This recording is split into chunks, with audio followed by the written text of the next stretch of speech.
This message is brought to you by Apple Card. Isn't it time you earned daily cash back on your everyday purchases? Apply for Apple Card in the Wallet app to see your credit limit offer. Subject to credit approval. Apple Card issued by Goldman Sachs Bank USA, Salt Lake City branch. Terms and more at applecard.com. At Cox, we're always a step ahead. Like how the price of your plan won't go up for 3 years. Guaranteed. That's refreshing. Woo! S'mores. Lock the price of your plan for 3 years. Just another way we keep you a step ahead.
welcome everybody to episode number 15 of watching every single Alex O'Connor video on the internet. How are we doing today, guys? How is everybody feeling? Give me a scale in 1 to 10. How are we doing today? Put that in the chat. So today we are talking about a very significant podcast episode for Alex O'Connor. As we are watching every single Alex O'Connor video, I think this is a very significant moment that we are about to respond to and see in the history of Alex's career. And this has to do with Richard Dawkins. Now, I'm sure most of you are familiar with who Richard Dawkins is, but if you're unfamiliar with who he is one of the people behind what we call New Atheism. And New Atheism is a movement that happened toward the turn of the century. It was a series of books that were written by different atheist people. People like Sam Harris, Richard Dawkins, as well as Daniel Dennett and Christopher Hitchens.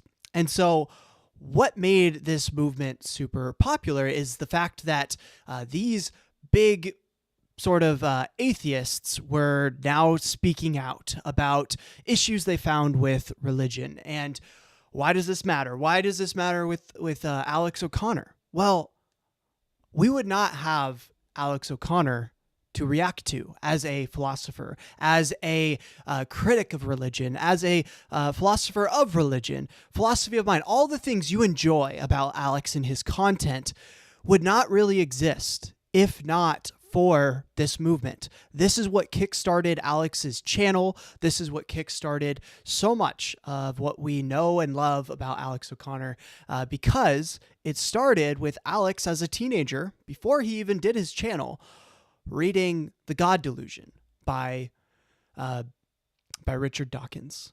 And so this is a pivotal moment. This is the very first moment where Alex and Richard Dawkins finally had like a conversation. They sat down and they started to have a conversation. And so that is what we are reacting to today. Another really cool thing about this is the first Within Reason podcast. So present day Alex, he has, rebranded. He's no longer the Cosmic Skeptic podcast, but now he is the Within Reason podcast. And so it's pretty cool to see that this is kind of the new rebranding. Now it's going to be the same kind of intro and everything, and the title's still going to be Cosmic Skeptic Podcast. I don't know when that officially changes, but as you can see here, it's like the new rebranding on the thumbnail. So that's another really cool thing. It all kickstarted with Richard Dawkins getting him interested in New Atheism and rethinking and reshaping his mind.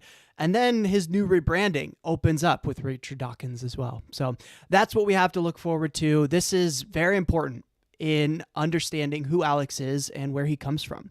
So it's super cool, and I'm excited to dig into this content.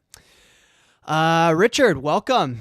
An 8. I love it. I love to see it. Riley, welcome to the chat. A 6. So yeah, I mean, I think we're probably going to be all over the place today in terms of how we're doing. I mean, as I've said in previous podcasts, it as it gets colder, as it gets darker, it just hits harder, but got a lot of cool things to come up with. I hope that you guys are ready for the Christmas season and you're getting ready for all of that.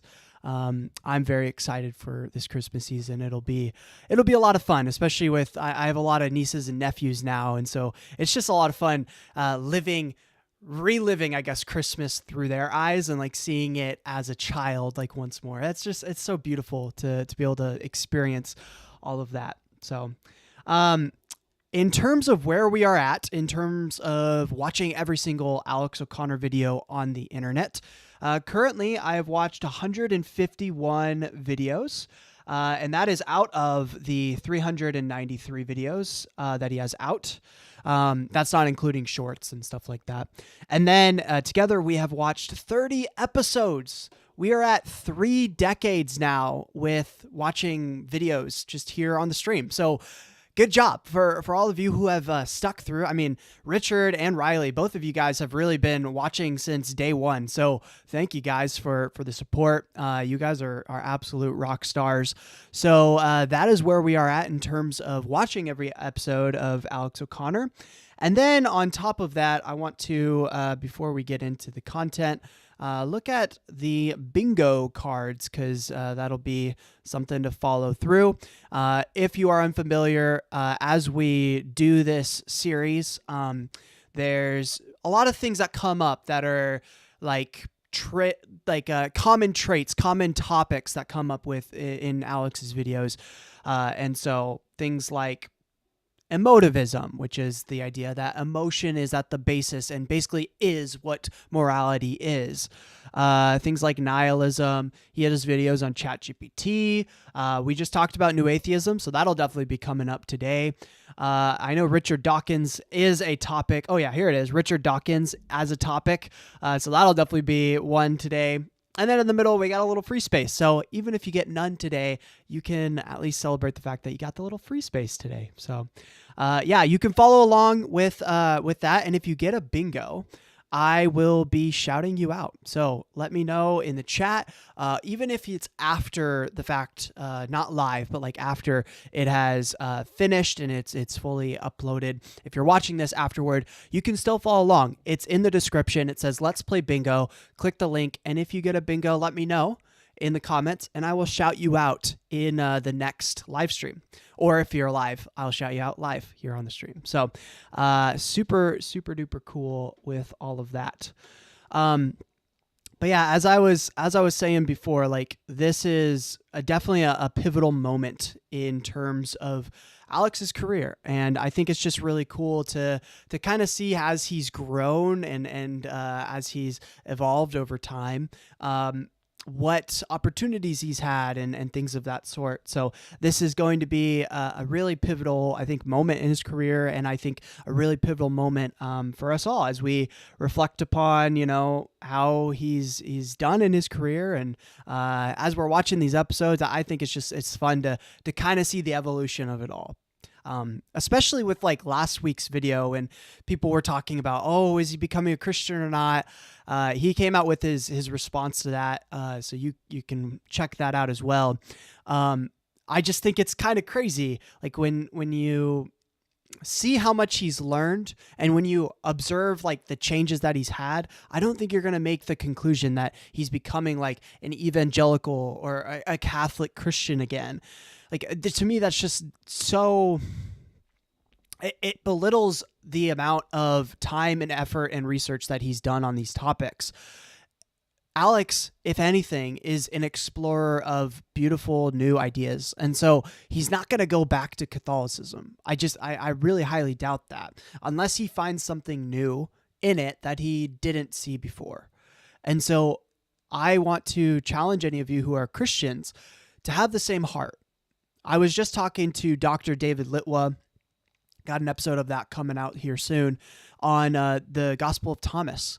And one of the things he says is in the Gospel of Thomas, and this is also in the Synoptic and the Gospel of John, is this notion of seeking, right? Seek me and you will find. Knock and the door will be open.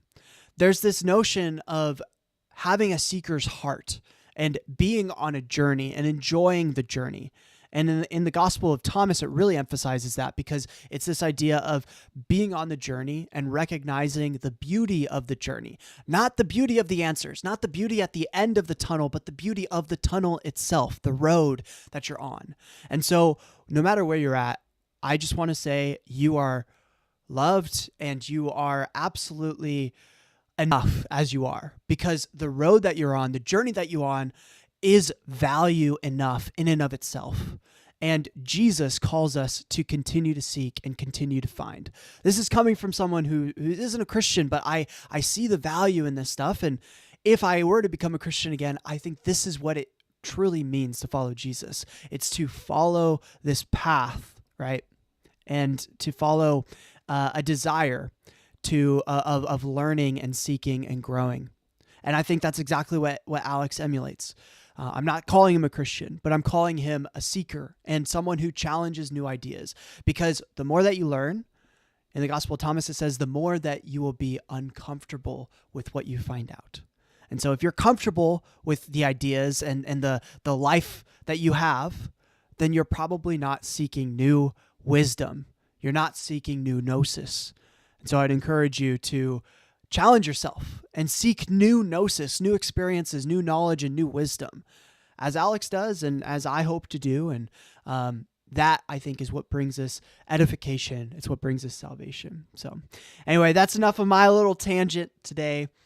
One other quick update before we get into watching the very first video with Richard Dawkins over here is I have a podcast coming out a week from tomorrow. And that will be kind of what I was talking about with Dr. David Litwa. So if you liked what I was just kind of talking about there, that's going to be in the podcast. So definitely look out for that. David Litwa is an amazing speaker. He has his own YouTube channel. Definitely check him out and all of that. And then I have a continuation video of the Shroud of Turin as well. I talked to Hugh Ferry, who's he's a Catholic, but he used to think that the Shroud of Turin was authentic, and now he doesn't think that it is. And so we had a great conversation. That video I was hoping to have out already, but there was a lot of complications with the recording. So that is why that is not out yet. I'm working with the software Riverside.fm right now to hopefully make sure I have the full recording. If not, then I might have to re-record. I would hope not to do that, but that's kind of some updates with the channel and what's going on. So, but without further ado, I say let's get into this content. Richard Dawkins, Outgrowing God on Atheism, Ethics, and Theology.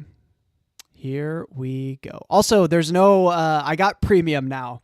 I now have YouTube Premium, so we won't be dealing with ads anymore.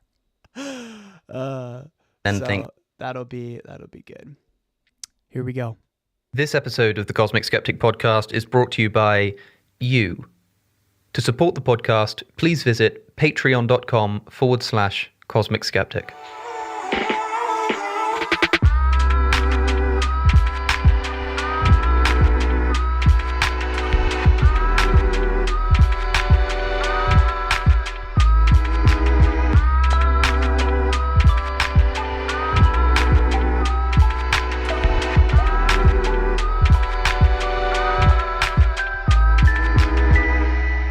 So welcome back, everybody, to the Cosmic Skeptic Podcast. Today I'm joined in his own very lovely home by Professor Richard Dawkins, of course, the evolutionary biologist and fellow of New College, Oxford University, turned face of New Atheism and author of a number of highly popular works, including The Selfish...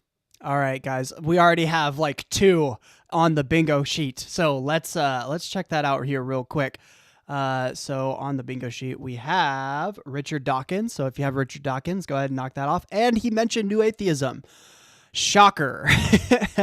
I wonder if atheists don't have the burden of proof will come up. So that'll be something to look out for. But we already got 2 things down. So that is very exciting. Let's continue. Gene, The Blind Watchmaker, The God Delusion, and most recently, his new book, Outgrowing God, which is available to purchase right now. If you're watching on YouTube, a link will be available in the description. Thanks for being here, Professor Dawkins. So, I suppose the best place to begin with this is, given not only your own previous work, but also the work of other New Atheist writers, why do you think we need another book about atheism? Well, it's about 10 years or more since I wrote The God Delusion, and I've always wanted to write a book for young people. The God Delusion is written in a style for sort of, shall we say, university graduates, although not necessarily in a particular subject. And rather to my surprise, various people have said that they would like a kind of easier version. That's not quite what Outgrowing God is, because it doesn't actually, the chapters don't cover the same ground, but it is written in a style for 14-year-olds up to 99-year-olds, I suppose. So it sort of started off as being aimed at younger people. Right, I see. Because, Have you guys ever read the God Delusion or Outgrowing God? I read the God Delusion about when was that? Like a year and a half ago. I listened to it on audio, and it was pretty good. I honestly think it gets a bad rap because a lot of people, especially Christians, they'll just kind of write it off and say, "Oh, Richard Dawkins, he just hates God, hates religion, all of that," and that is in there, right? There is this sort of like idea of like moving on past religion, but I think we too often overlook a lot of the ideas because of that. And I think a lot of the ideas are very interesting. Like he brings up this scientific study that they did on prayer, and basically it shows that the likelihood of prayer working as a function is about 50-50, which shows that it's maybe not as much of a tool for ontologically changing how things will occur. Now, take that with a grain of salt, right? There's always going to be problems and things to question with any study, but the fact that we have studied something like that and that he, brings it up in the God Delusion, I think it's a really interesting point, and it's definitely something to consider and reflect upon. So yeah, but I haven't read the book that they're talking about, Outgrowing God. So that'll be probably something I'll have to put on my wish list. So if you are interested, I mean, it's Christmas coming up. Ask for it on Christmas, God Delusion, Outgrowing God, either one of those, if those interest you. So, yeah. I myself read The God Delusion when I was a teenager, and although some of it was kind of over my head, undoubtedly, it was still a very lucid and convincing book. Well, I'm glad to hear that. I mean, I should have thought it was. I must have. I've been slightly surprised at that reaction from some people. But I wouldn't like to say that that Outgrowing God is dumbed down. It's not that at all. But I suppose the vocabulary is a little bit less extensive than some of my other books. I see, because I think you're well known for writing in quite an eloquent manner. What was it quite challenging to try and write in a more, I guess, simplistic is the word? I wouldn't say, I'm not sure about simplistic. I think I just avoided driving the reader to the dictionary quite so often, perhaps. That might be a way to put it. Do you find yourself doing that in your other works? Do you kind of... Well, The Magic of Reality was a book that was explicitly for children, so certainly with that. Yes, I suppose that's the only example, really. Yeah. Now, I remember you tweeted in 2018 about writing this book, and you said, "I'm actively working on 2 new books. Outgrowing God is Atheism for Teenagers. Second one is Atheism for Children. It still needs a title." And then you said, "Both will be seen as some by blasphemous and as hate speech simply for telling the truth." I mean, reading Outgrowing God, it didn't come across particularly hateful of course not. to me. No, of course not. But there are many people for whom religion is such a sort of sacred thing, obviously, that any criticism of religion, however mild, comes across as hate speech. It's a point about the way people perceive things rather than the way the book actually is. Sure, and given that this book is an attempt to, I imagine, reach out to younger readers who haven't really thought about this stuff before, maybe optically it might make more sense to be a little less harsh in the criticism if you're trying to reach that kind of audience. Is that something that you try to do? Yes, it's not really harsh. I suppose there are 1 or 2 little bits that are a little bit harsh. I mean, the sort of slightly satirical bit about God telling Jesus he's got to go down. Right. And I mean, that's about the only harsh bit I can think of. Can you think of any more? Well, I was just thinking, would you cater for an audience like that? Would you, when writing a book like this, be willing to kind of say something you believe and then think, well, that might not come across particularly well, so I'll change it? Or are you saying, no, this is what I believe, this is what's true? It's a very good question. I mean, I suppose I go a little bit more towards this is what I believe, so I'm going to say it anyway, than some of my colleagues do. There's a sort of continuum between people who really want to seduce, really want to reach out, right, and persuade in a sort of mild way. And some of my colleagues who, in America particularly, who are interested in putting across the importance of evolution in education and want to get religious people on their side, don't applaud the way I go about things, because they want to say, it's okay, you can keep God and have evolution. And I don't hold that view. And so I suppose that for them, I err a little bit too much on the side of being in your face. In one little anecdote, I was talking to one of the lawyers in the Pennsylvania case a few years ago about teaching evolution in schools, and our side won. But when the lawyer heard me talk, I was just talking private to him. He said, "Well, I'm very glad we didn't have you as an expert witness, because I would have, as it were, ruined the case for teaching evolution, the case for the full compatibility of evolution with God." I see. So did you find yourself doing, because I think people aren't going to disagree that that's your style of writing and speaking, but did you find yourself doing that less for Outgrowing God specifically, because it's aimed at teenagers? I wouldn't say so. Really, not really. No. Sure, but so is this book just for teenagers, or do you expect adults to read it as well? Well, it's been read by one 10-year-old who liked it very much, and I'm really hoping it'll be read by adults as well. Sure. So when it comes to adults, these will be people who were around when the God Delusion came out and may well have read it. Is there more to offer in this book to people who've already ingested the God Delusion and accepted its message? Well, it is different. It doesn't really cover exactly the same ground. I was conscious of not wanting to just simply have an overlap. It's not God Delusion light. So anybody who's read the God Delusion, I would like to think that they would enjoy reading Outgrowing God. Yes. How do you think that the religion in society and the difficulties of being an atheist have changed since you first published The God Delusion in 2006, which was part of this new emergence of the popularity of atheism, which may have made things easier for today? Yes, I'm not a sociologist or a psychologist, so I haven't sort of done the research on it. There are indications that religiosity is declining, certainly in this country, and also in America actually as well. I mean, the figures are going in the right direction.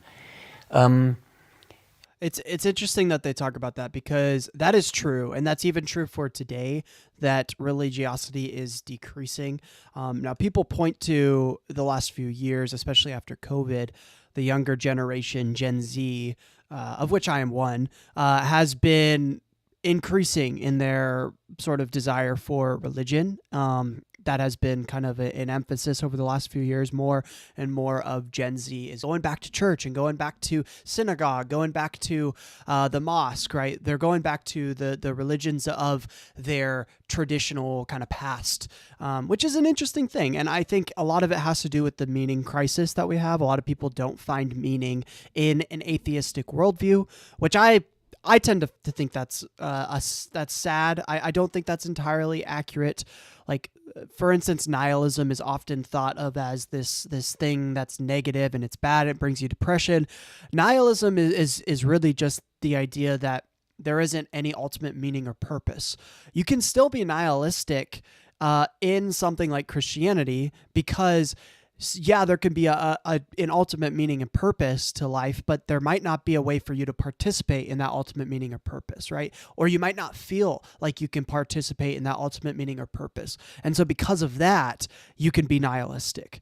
And so nihilism is less about ultimate meaning and purpose, and it's more about personal meaning and purpose, which you can have outside of of believing in God. In an atheistic worldview, you can have personal purpose and meaning. You can create that for yourself. And so that I think is what really matters most of all in this conversation. And it's something that I think gets missed a lot of the time. But no, it is interesting that, Gen Z, for whatever reason, I think that might be a contributing factor, the meaning and crisis, but it might not be like the main thing. But as we can see, there is this sort of influx of people going back to church. Is that going to stay? I don't know. I think generally, like, the trajectory has been that it's just declining in religiosity. Not necessarily spirituality, but in religiosity that has been declining. And so I think a lot of people are leaving religion and clinging toward a more something that's a little bit more inclined to what it's like to be a human, what the human experience is like. So things like secular Buddhism, things like different philosophical points I know that panpsychism's becoming a big aspect. The Eastern Church is growing in popularity. The Orthodox Christian Church, which is a little bit more on that kind of perennial philosophy kind of side of things. So I think there is a bigger emphasis on that aspect of things. That it seems to be increasing, but as well as, evangelical and Catholic Church is also increasing as well. So it's a complicated issue. I personally think the more spiritual side is going to be increasing, whereas the traditional religion, I think, is going to decrease. So that'll be, we'll have to see. Like, no one can predict the future. There's so many unknowns, especially with AI, man. Oh man. Yeah. I'm not really very well equipped to judge how much things have changed in the last 10 years. I just sort of battle on and try to tell the truth. But I mean, have the reactions that you've got been a little easier or less frequent? Outgrowing God, of course, isn't out yet. So, well, sorry. Well, I mean, it is by the time yes. this is released. But it isn't out at the time we're speaking, so I haven't had any reaction to speak of to Outgrowing God. I'd be surprised if it wasn't received a little more nicely. I think the way that I see it, I think that since that book's come out over a decade ago, it seems to have gotten a bit easier to be an atheist, because at least people are culturally aware that that's the thing that people are now. That could well be true. Yes, I think that could well be true. And I think what I'm hoping is that there will be a sort of tipping point, like there was with the gay community, who were not that long ago sort of ostracized and now are fully mainstream. Sure. And I mean, what do you think it is that did that? I think it's a fascinating question. I mean, it happened very suddenly, very quickly. I mean, in my lifetime, homosexual acts in private were actually illegal. You could go to prison. Right. And now, really quite the contrary. I mean, so it happened really very, very quickly, and I think there probably was a tipping point when suddenly it became okay. And I think the same is going to happen with atheism as well. When you say a tipping point, do you mean kind of in the number of people who were coming out? A sort of sudden crossing of a bridge. But once you're over that bridge, then it starts to rush. I guess is that kind of what you were trying to do with the Out campaign all those years ago? Yes, it is. Exactly right. And the Out campaign was then somewhat superseded by a similar campaign called Openly Secular in America. Right. But they're both aiming at the same thing, yes, aiming towards that tipping point. I guess perhaps it's more needed in America. I'm interested in because not only do you think religion is untrue, you also spend a lot of time talking about why religion is harmful. Those are kind of two separate They're two discussions. separate things, and for me as a scientist, the untrue part is the one I'm most interested in. Sure. Some of my colleagues, I suppose the late Christopher Hitchens was more interested in the harmful aspect of it. I'm interested in both, and I like to give sort of equal attention to both. Well, maybe slightly more to the it's to the not truth true claims. But what do you make of the approach of people like Hitchens, who were just far more rhetorical? Yes, well, he was very eloquent and one of the most eloquent people I've ever met, I think. And he made excellent points, and I strongly recommend his books. I really wish that Christopher Hitchens had lived to be able to see Alex and his channel and stuff, because that would have been an amazing, conversation between the two of them.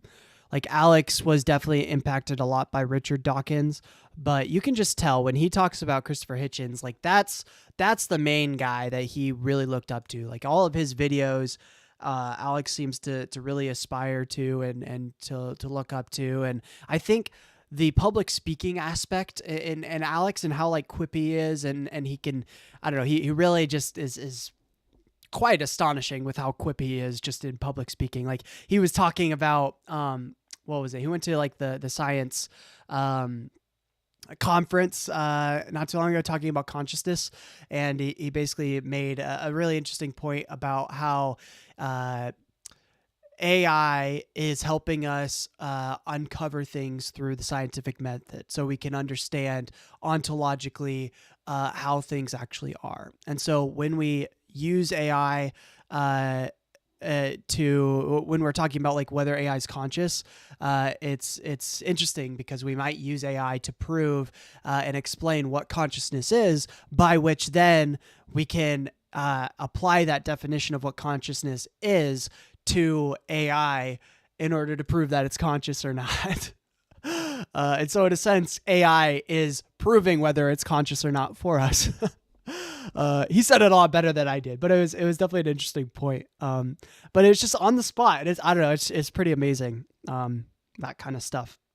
Meansuk says the message didn't send through the chat. The part of reason why the number increasing of people leaving church is some shitty church culture, hypocrisy, irony, and scandals. Yeah, I mean, that's always been in the church. That's always been like something, a part of the church. But I would agree. Like, I think with social media, that stuff gets highlighted a little bit more. So there's a lot of that. But I also think people are just leaving because, you know, there's strict sort of ontological claims from a lot of the big world religions. Not all of them, but there are, like, the main ones that people think of. There's strict ontological claims. And a lot of people think that you can't be Christian, you can't be Muslim if you believe in something like evolution, which is pretty solid when it comes to science. Now, I don't agree with that, but you can see why that would be problematic if you were a Christian or a Muslim, right? And so I think that's another aspect, is people are wrestling with these ideas. They're wrestling with, you know, new findings, you know, like people like Graham Hancock, which I don't agree with his claims, but he's very popular. And he talks about, you know, how there's ancient civilization that had cities prior to the Younger Dryas back in like 11,000 years ago, prior to the last ice age. And so there's like a lot of these claims, a lot of these things that are becoming popular and known to the public. And so I think people are leaving for intellectual reasons. They're leaving for the scandals as well, church hurt. Like, I think it's a collection of all of these things. And the internet itself is just escalating what was already there, basically. A lack of flexibility is what Meansuk says. Yeah. There tends to be a lack of flexibility, especially with fundamentalist kind of faith traditions in general. So, no, it's a very good point. Very good point. Also, if you're liking this content, give it a like and subscribe. And also in the comment below, I have buy me a coffee. It's a way that you can support the channel. It's a link. Buy me a coffee. It just helps, you know, support, keep the work going, and financially. So if you want to send me a tip, you can also send me a message. All of that jazz is in the description down below. So yeah, really appreciate you guys. You guys are awesome. Let's continue with the video. What do you think it is that made people like him? Sorry? What do you think it is that made people like him? Well, beautifully written. Not only his writings, but also his speeches. I mean, he's a superb public speaker, immensely resourceful with words when he needs them, and historical references, literary references, and things like that. Managed to speak like he was writing poetry or something. Yeah. Something I think we can all envy. I mean, I think I'm better at writing than speaking. Oh, I thought you were going to say better at writing than he was. No. I'm interested, because we're talking about the rise of atheism. We mentioned it a moment ago. There was something I wanted to ask you about from the book, because I'm interested in your definition of atheism to start with. Yes, this is a confusing thing. People do get very confused. For me, it doesn't mean that I know that there is no supernatural being. But there is no evidence for it, and I think it's very unlikely. So the divide between agnosticism and atheism often confuses people. And for some people, an agnostic is somebody who says, well, we don't know, we can't know, and therefore it's not worth talking about, and it's equally likely that there is a God or the gods and that there isn't. I don't think that. I mean, I think it's highly unlikely, but it's not absolutely definite, so you can't prove it. Do you see them as on the same plane, agnosticism and atheism? Because a lot of my atheist colleagues see the agnostic label as a claim to knowledge, saying I don't know, and therefore I don't believe, and it's atheism that describes the belief component rather than the knowledge component. They don't actually exist on the same plane. agnostic, of course, literally means don't know. Oh, precisely. And so that's fair enough. I just want to go a little bit further than that and say, don't know but think it highly unlikely. You could say don't know and think it rather likely. Yeah, because that's the thing. If a theist says, well, of course I'm not 100% sure that God exists, as I think Bill O'Reilly said to you, in fact, once, you could just as easily turn around and say, well, that technically makes you an agnostic. You could, yes. So I think that there is a continuum there in one's level of confidence. I think it's a matter of probability. Yeah. Do you think it's an unhelpful term? I know that Hitchens, since we mentioned him, really didn't like the term agnostic and described it as quite an unfortunate term. I don't like it very much, I must say. It's not even clear to me what T.H. Huxley thought. I mean, yeah, I've read his announcement of the term. Yeah. But I suspect that he was what I would call an atheist. Yes. Well. I was muted. Yeah. So they mentioned agnosticism, which I have on my bingo card. If you have it, go ahead and knock it off. Agnostic right there. Is there anything else they mentioned? I don't think so. Yep. I think that's it for now. So, but yeah, go ahead and knock that one off. I also put in the chat, who is your favorite of the four horsemen of the new atheism apocalypse, basically? If for those of you who enjoyed that sort of content or were a part of the new atheism movement, who out of those people did you enjoy the most? I know Alex would say Christopher Hitchens, but is it Sam Harris? Is it Richard Dawkins? Let me know in the poll below. But I'll continue the episode. Well, you define at one point, at the very least, and I can quote, that atheism is simply a lack of belief, of a belief in anything supernatural. Does that mean that you don't have to believe in God to be a theist? And you can be, because to me, if you're somebody who doesn't believe in God, that's literally the meaning of atheism, atheos. Yes. But you could still perhaps have some kind of new age spirituality, believe in some karma or something like that. Yes. Yeah, I would disagree with that definition of atheism, because you can be, a pantheist and see that, God is basically the culmination of nature, and like everything is contained, everything in nature is God, right? So like that's a view that's legitimate and does believe that there is a God in that sense. It would be it would be naturalist, right? They would just believe that everything is nature. There's also people who are naturalists that aren't materialists. They don't believe that, they believe that everything that exists is in nature, but they don't believe that nature is the physical material, but they believe that there's something beyond the physical material that makes up everything else, right? That would be a panpsychist. They would believe that consciousness is what makes everything up. But there's other views, like the mind is what makes everything up. And there's a whole lot of different kind of niche views out there. Give and take. Learn these stuff, because I think it's really interesting things. And I think too often we get too caught up in one perspective versus another perspective, when there's a whole plethora. There's like millions of perspectives out there that you can explore and learn and see what fits best with your experience and what you've learned in your life. I think all of it is valid for you to look into and see what makes the most sense, right? What seems to be the most truthful and what seems to resonate the most with you. That's all beautiful to me. So yeah, definitely explore this stuff. It's really interesting. Perhaps it was an unfortunate way to put it, anything supernatural, because of course that could include, I don't know, telepathy or leprechauns or something. Yeah, man, I'm a huge proponent of leprechauns. Yep.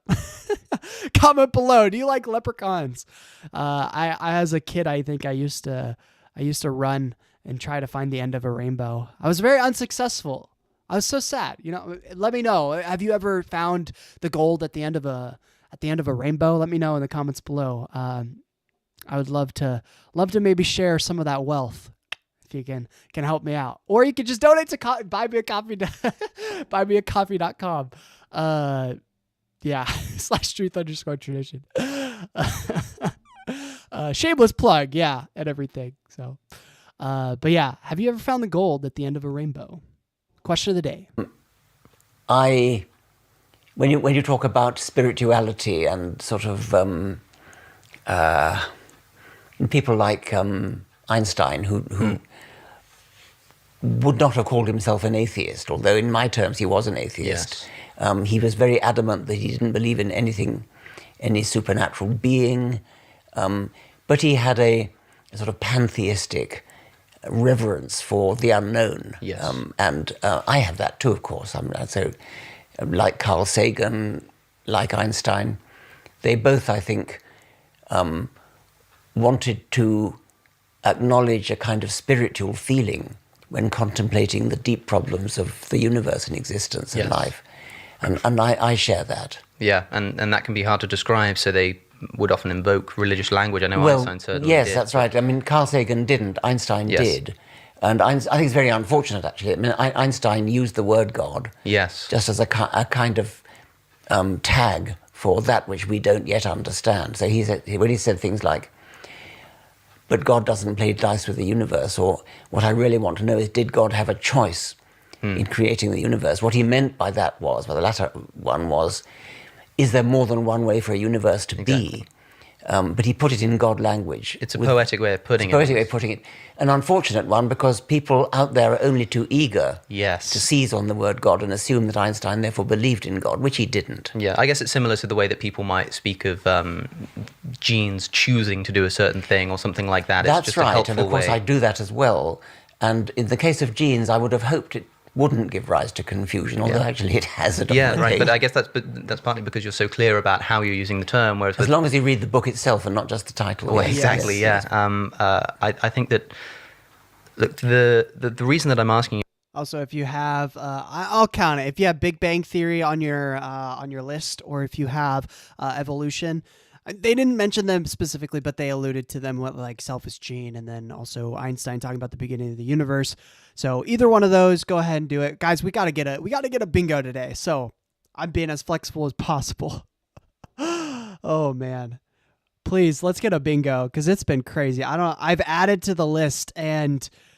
We still haven't got a bingo, so it's crazy. So let's get a bingo today. That's my goal. Let's get someone a bingo. All right, let's continue.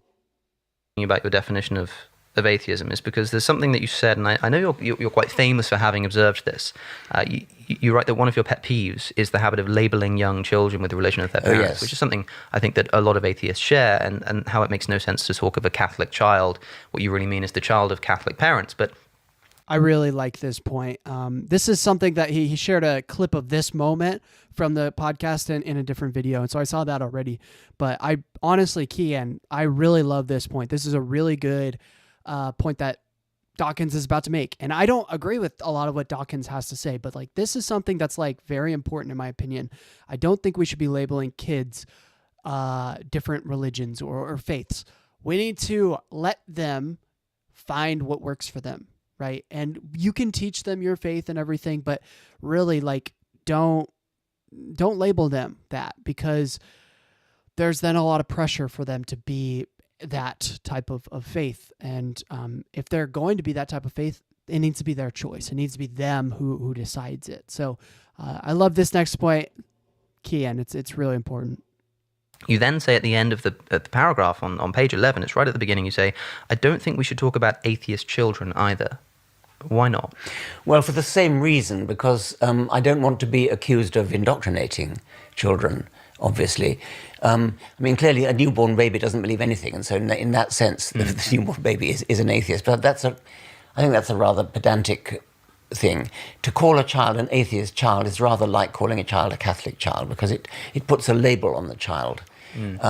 I was very shocked once at an atheist conference, where it was a nice conference in America, and there were quite a lot of children about. There were children of people at the conference, and they had playgroups and creches and things. Right. And then at the end, a woman on the stage said, "All you atheist children, come up on the stage." And I hit the roof. You know, I was furious at that, because that's exactly what we're trying not to do. I see. But then the reason why I perhaps wouldn't have such a hostility towards that is because I don't want people to be confused with the definition of atheism. One of the things that I spend a lot of my time doing is telling people, no, I don't believe there is no God. I just don't believe that there is one. Right? Yes. And if we are defining atheism as simply a lack of belief in God, then consistently, I think we are committed to saying that a child at the moment of being born is an atheist, because if we don't, then people are going to question, is that really what your definition means? That's an excellent point. But So I think he kind of rushed over that point. So if you're unfamiliar with Alex,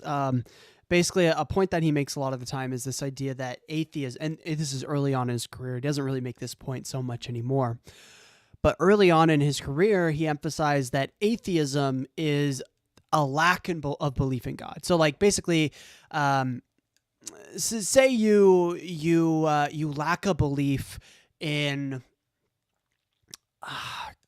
gosh, I don't know. Let's say that you've never experienced dew, right? The dew on grass in the morning, right? You maybe lived in a desert, and so you never experienced anything like dew on grass. And so someone said to you, look, in the morning, don't go out in your bare feet because it's going to be cold and wet when you walk in the grass. You might not believe them, right? Because you've never experienced anything like that. So you lack a belief in the existence of dew.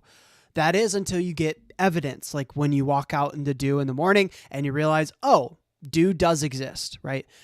So prior to when the person told you about dew, you just lacked a belief in dew, right? It wasn't that you didn't actively believe that there was no such thing as dew. It's just that you didn't really have evidence in favor of it, and so you just didn't accept it as a thing. It wasn't until you got evidence that you were like, oh, okay, I do believe in this, right? And so now I do actively believe in this. Or maybe someone tells you about dew, and you go out and there's no dew on the ground, like they said. Then you have evidence against it, in which you would be atheist in the sense of not, I lack a belief, but I actively don't believe that there's such a thing as dew. Now, I mean, that's just based on anecdotal evidence. Obviously, you'd want more than that, but hopefully that's an example that can help explain the point, because it's a lack of belief in God. It's not an active like I don't believe in God. It's just I don't think God exists because I don't really have evidence in favor of that. So that's in Alex's opinion, that's what atheism is. He also made the point that agnosticism and atheism is the same thing, or can be the same thing, I should say, because agnosticism is a reference to what you know, versus atheism is what you believe, right? So agnosticism is, I know that there is, I don't know that there is no God. Or gnosis, which is the opposite of that, I do know that there is a God or there isn't a God, right? Whereas atheism versus theism is what you believe, not what you know, but what you believe.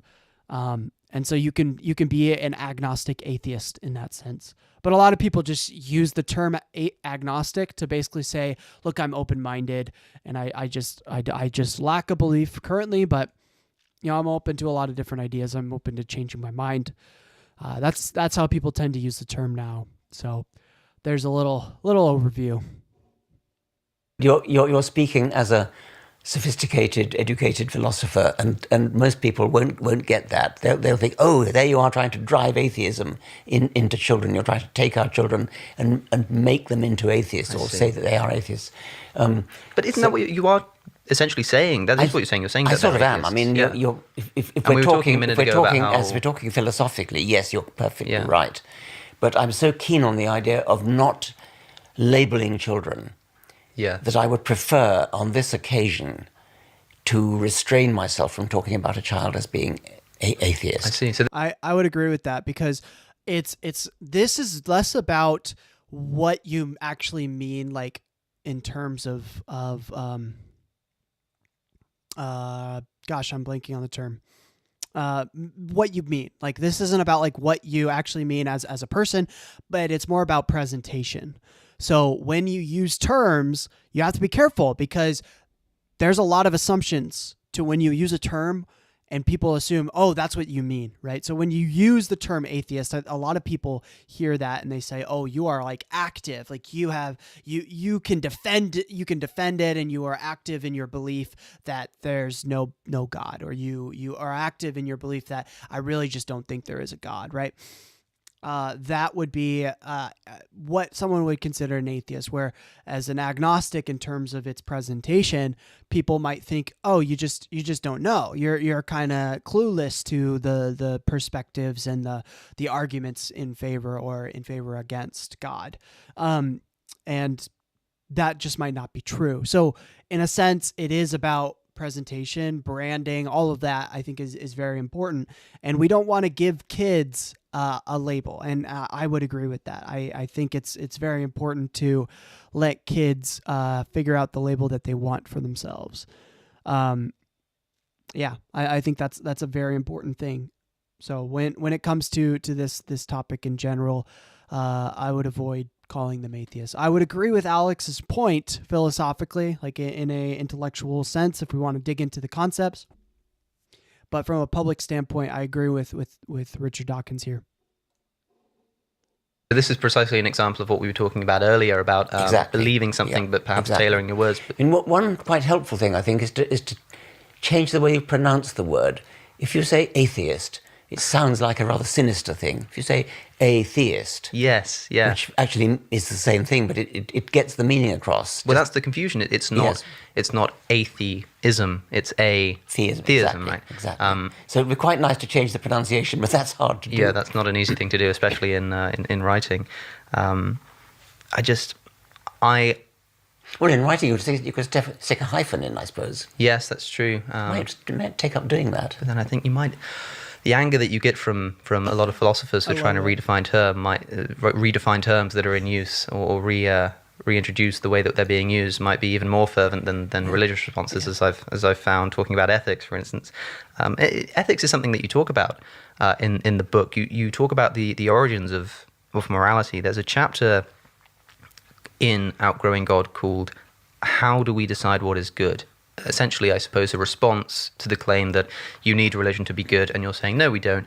Here's a way to do it. And in the chapter, you offer a compelling history of moral progress. But what, in a nutshell, is your answer to the question of how we define what's good? Not about like how we have changed, but what is the justification for the changes that we've made? I think that's actually a genuinely difficult question. Sam Harris goes rather far in his book, I think it's called The Moral Landscape, where he says, no, we actually can define what's right and wrong, what's good and bad. Suffering is bad. Yes. For him. And I think it's certainly at a common sense level, I would like to go along with that.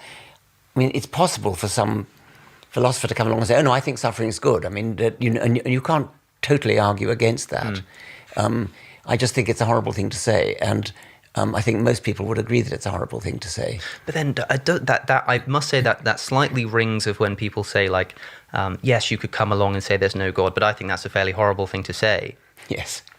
Well, I suppose it's an aesthetic thing. I don't think it's a horrible thing to say. But no, I mean, I don't actually have a comeback to some sadist who comes along and says, I think suffering is wonderful. I see.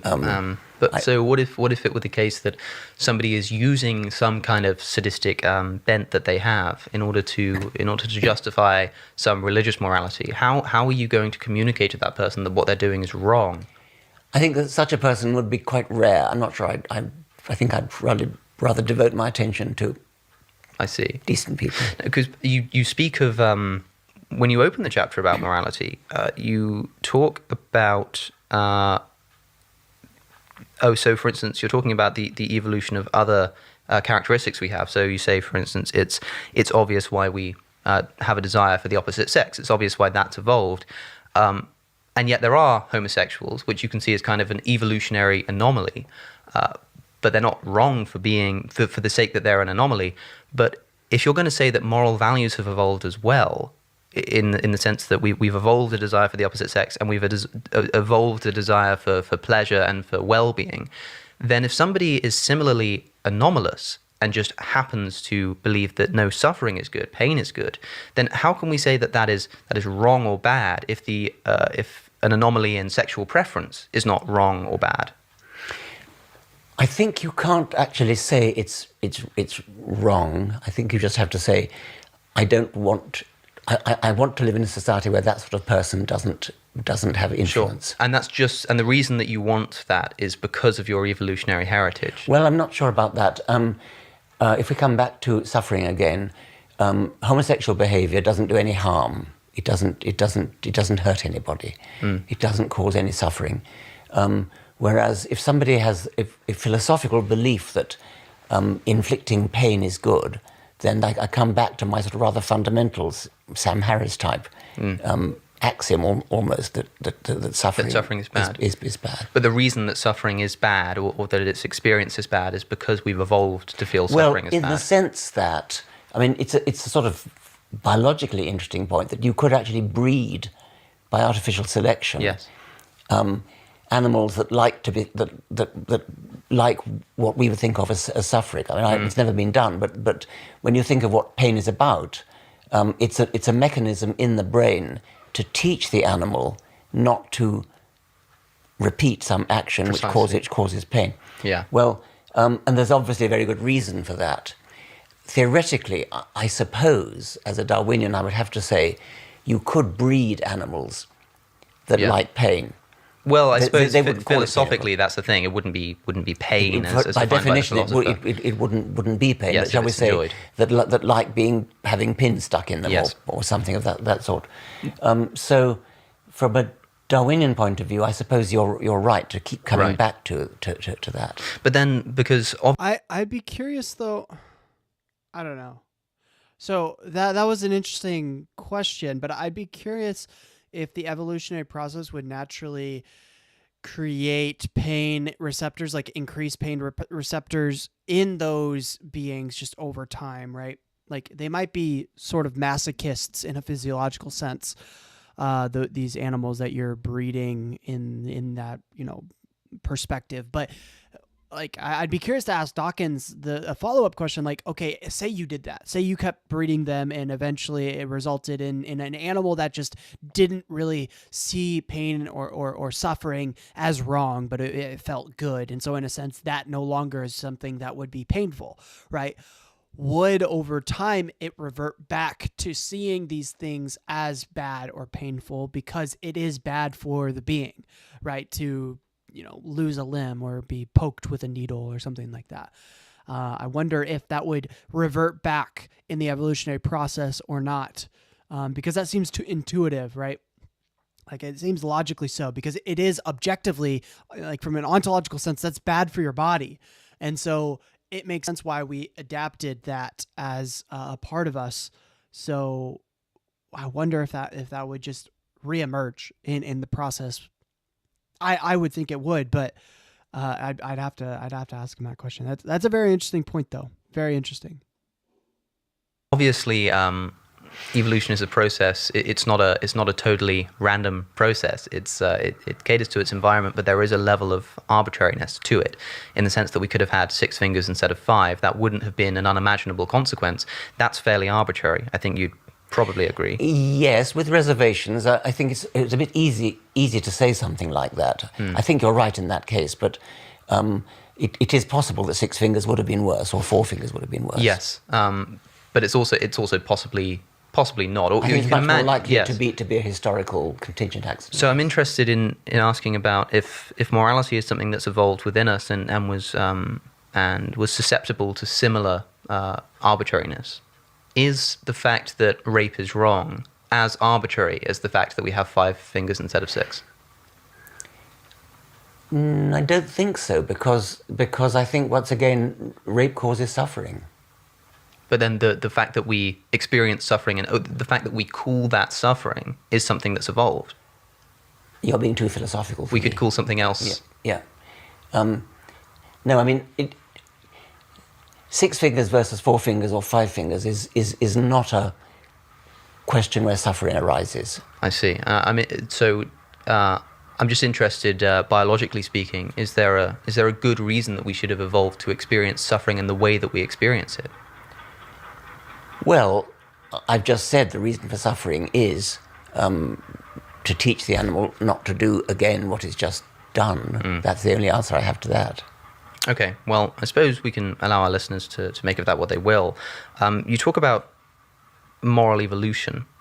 I don't think that was a great answer by Dawkins there. I want to say that there are things that are potentially arbitrary.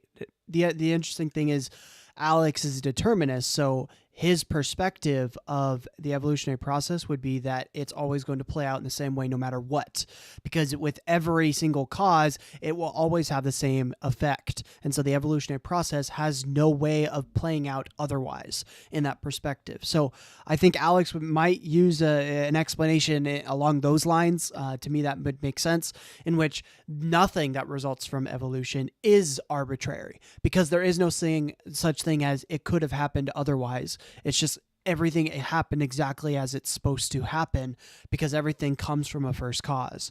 So in that sense, which I don't know if I agree with, but in that sense, I think it does kind of make sense to say that morality does evolve not in an arbitrary sense. Does that make it subjective or objective then? I don't think so. I still think that it's subjective.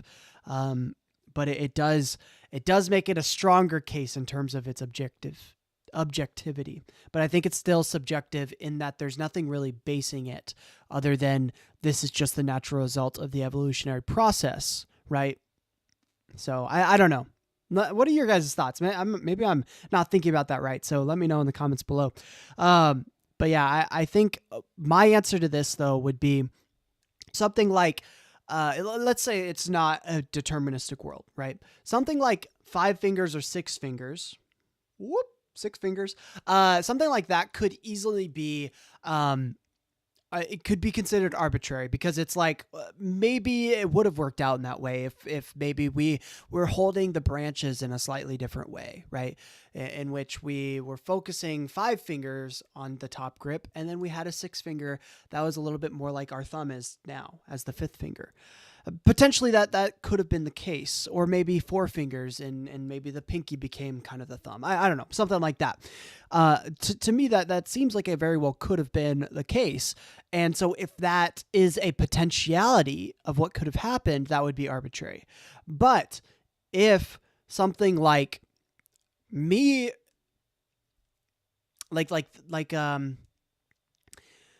being kicked in the balls, right? Like that's painful. That's suffering, right?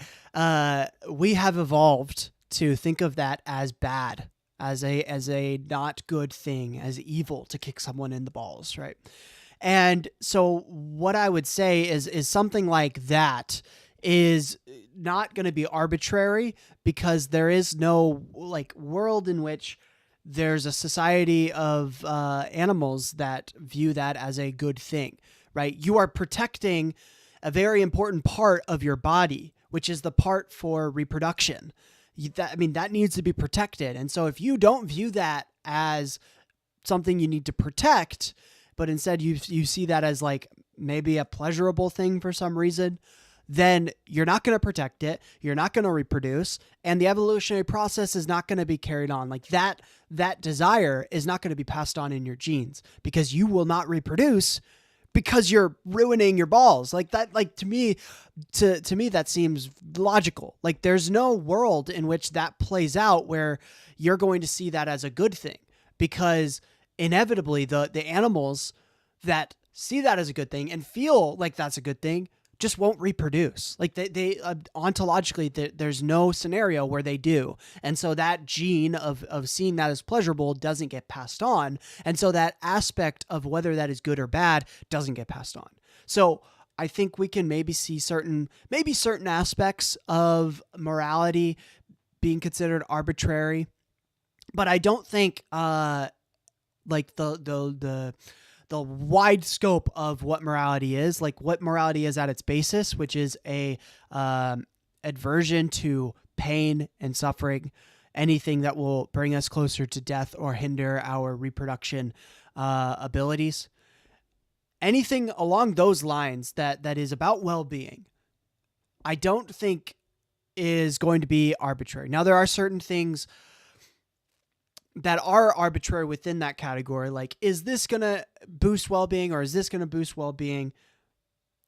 At the end of the day, I think there is a certain sense of subjectivity, but at the basis of morality, which is, according to Sam Harris, well-being or avoidance of pain and a acceptance of pleasure.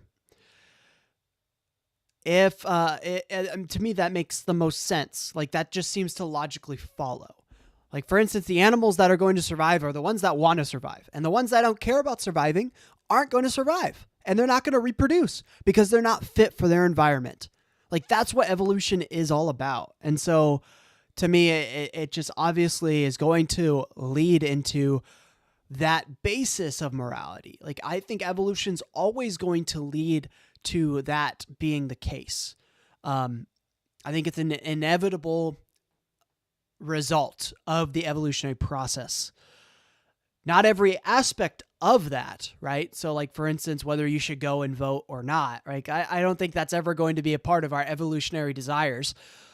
But there are foundational things like do not kill and protect your young. Don't get kicked in the balls. Like those are going to be foundational aspects of well-being that are a direct result of the evolutionary process. They're not arbitrary. And so they're, in a sense, always going to result in that way. Does that make it objective? I don't think so. But it does give it a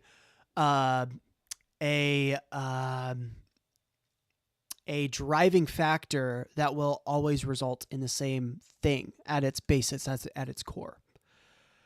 So I hope that made sense, but I think that would be how I'd answer that. I don't think it's arbitrary, like 5 versus 6 fingers and so on. That would be my answer to that question. But I think it's a really interesting question.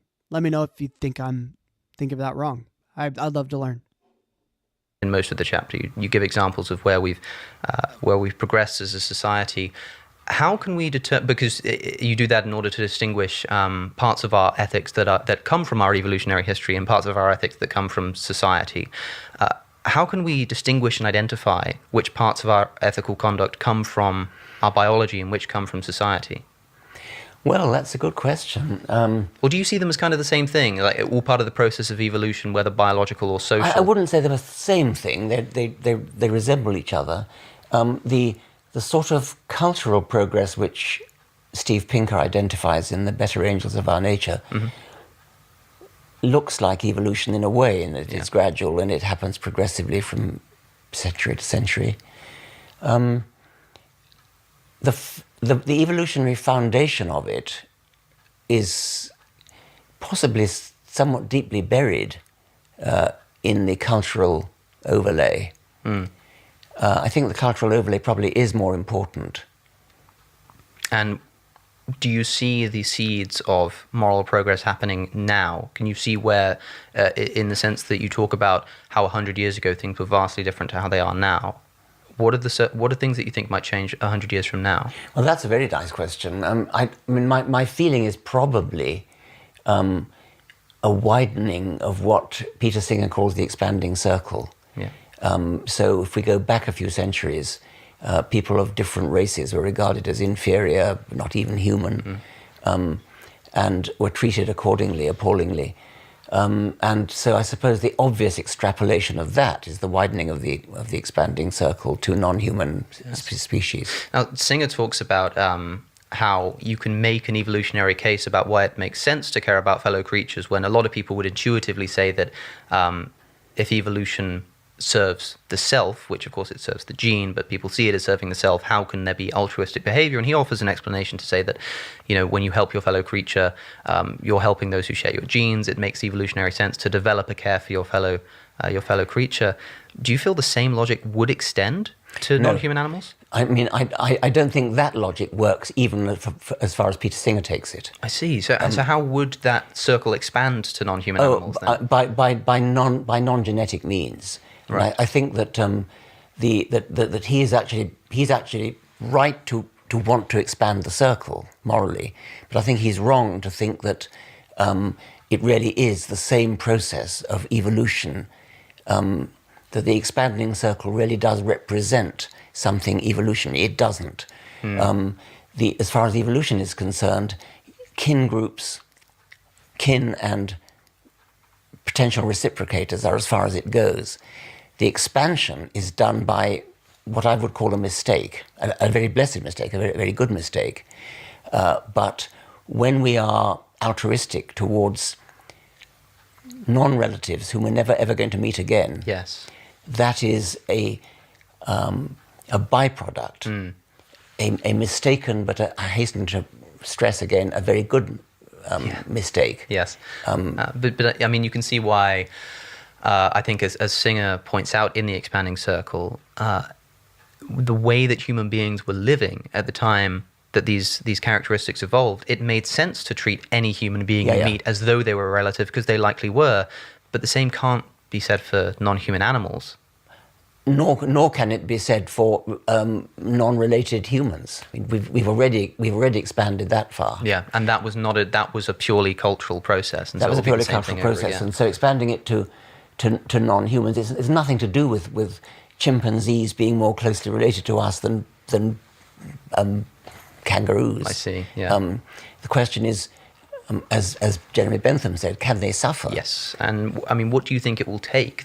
I'm interested because when you I think this is a very interesting topic. So that's so fascinating, because I would have seen it as an extent. I've always seen like society as an extension of the evolutionary process, right? Like it's nature and nurture. So the nurture aspect, the societal aspect applies to the evolutionary process, but he's saying it doesn't. He says that it's a mistake. So that's really interesting. I would have seen it as a part of it. So, but he sees it the opposite way. That's really fascinating. So currently I'm going to look at the poll real quick. Currently you guys have voted that Sam Harris is your favorite of the new atheism, movement. That's really cool. I think Sam Harris is one of my favorites as well. He's a brain surgeon for anyone who's unfamiliar, and they mentioned The Moral Landscape. That's one of his famous books that he's written.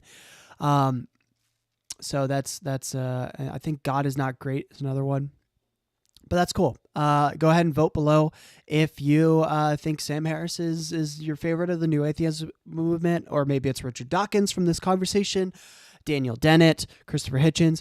Vote below in the poll and let me know. You talk about moral progress. You give the example of the founding fathers in America having owned slaves. I mean, the pinnacles of liberty and liberal theory are also in. If you have slavery on your bingo card, go ahead and knock that off. Do I have bingo? I don't think I have slavery on mine. I know that it's on there as one. I do not have slavery as one. But if you have slavery as on your bingo card, go ahead and knock that off. Anathema to it in the fact that they abuse that in the most cynical way possible. And you say, when talking of Thomas Jefferson and George Washington particularly, you say we can at least hope that they didn't know the conditions on the slave ships coming from Africa, implying that because we think so morally highly of people like George Washington and Thomas Jefferson and think they're so rational, that if they'd have known what the conditions were really like, then they perhaps would have changed their point. But like, in today's society, we do know the conditions of the equivalent. We do know the conditions of animals in factory farms, and that doesn't seem to be doing it. I mean, what do you think it will take? That's a good point. I mean, in the case of Jefferson and Washington, I don't know much about it, but I presume that although they had slaves, they were probably quite kind to them, whereas the treatment of slaves on the ships was utterly, utterly ghastly. I mean, appalling. I very much hope they didn't know. But you make the point about, when we see lorries transporting sheep or cows, they remind me of Yes. railway trucks going to Belsen, I think there is a tendency to turn a blind eye, and there probably was in the 18th century towards the way slaves were treated, and there is now towards as you say, factory farms and slaughterhouses. Yes, maybe Sally Hemings would have something to say about Thomas Jefferson treating his slaves well. But, I mean, what... If you have factory farming on your bingo card, go ahead. Also, they're on the verge of talking about veganism. I just want a bingo so bad, so I'm going to just go ahead and say you can mark off veganism. I got it on mine, so I don't know if I'm going to get one today, but we'll see.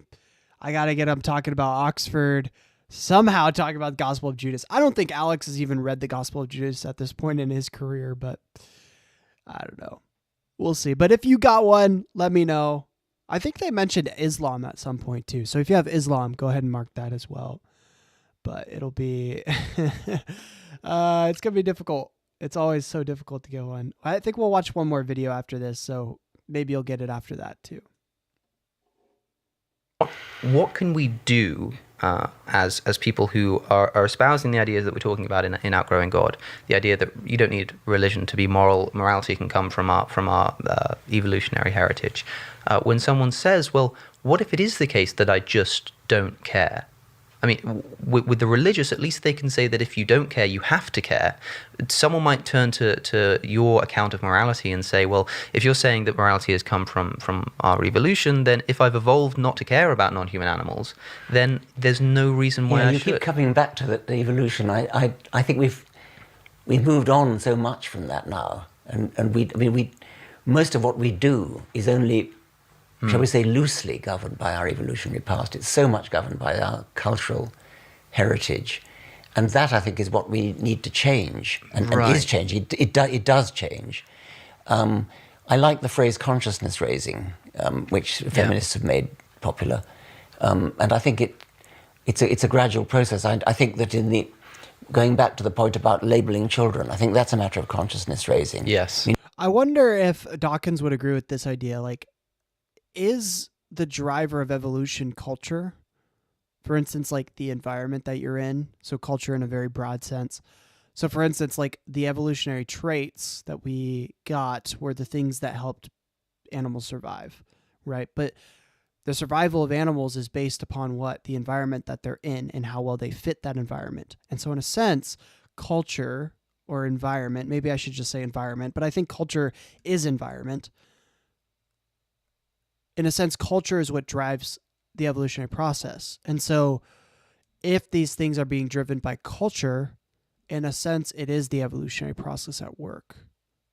I wonder, I don't know. I'm curious as to if he'd agree with that, because that seems to be how I tend to think of it. Do you think I'm misunderstanding it? But to me, that seems to be the point of it all.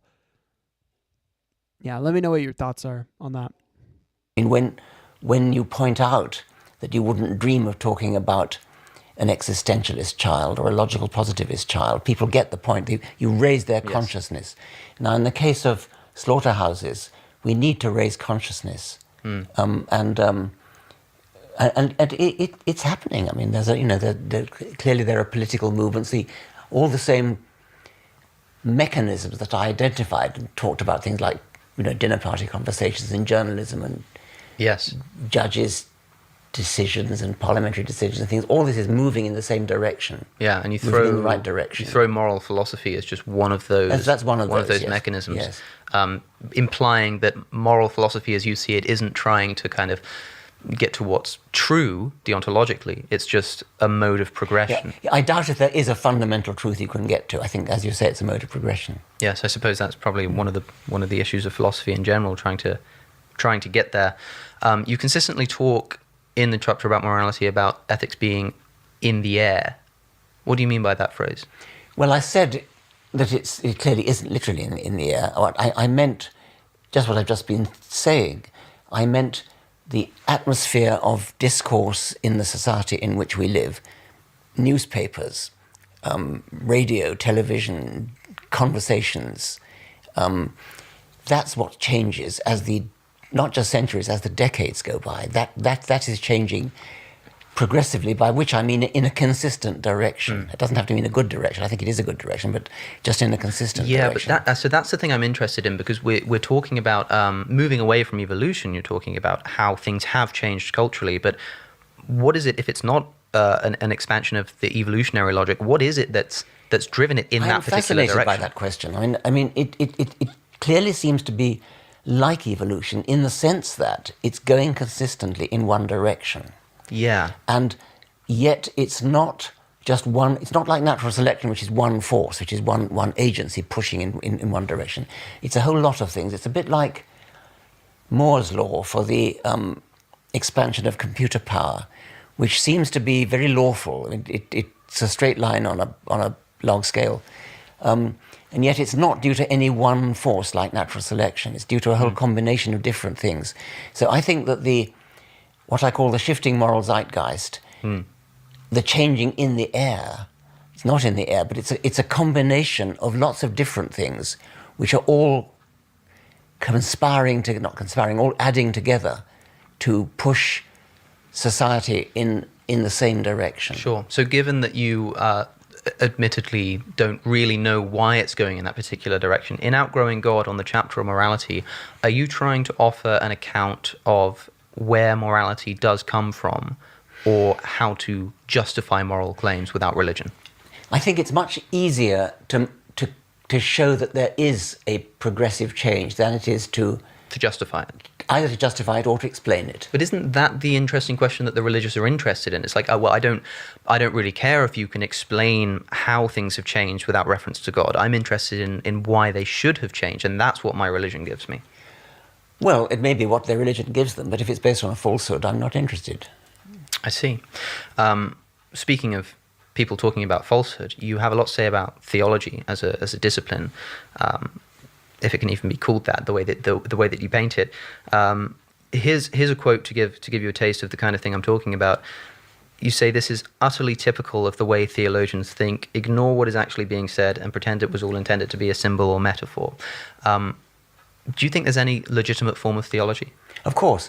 I mean, I think if you actually go to a department of theology and talk to professors of theology, you'll find they're doing wonderful things. I mean, they're translating the Dead Sea Scrolls. They're looking at biblical history. They're looking at a form of anthropology, really.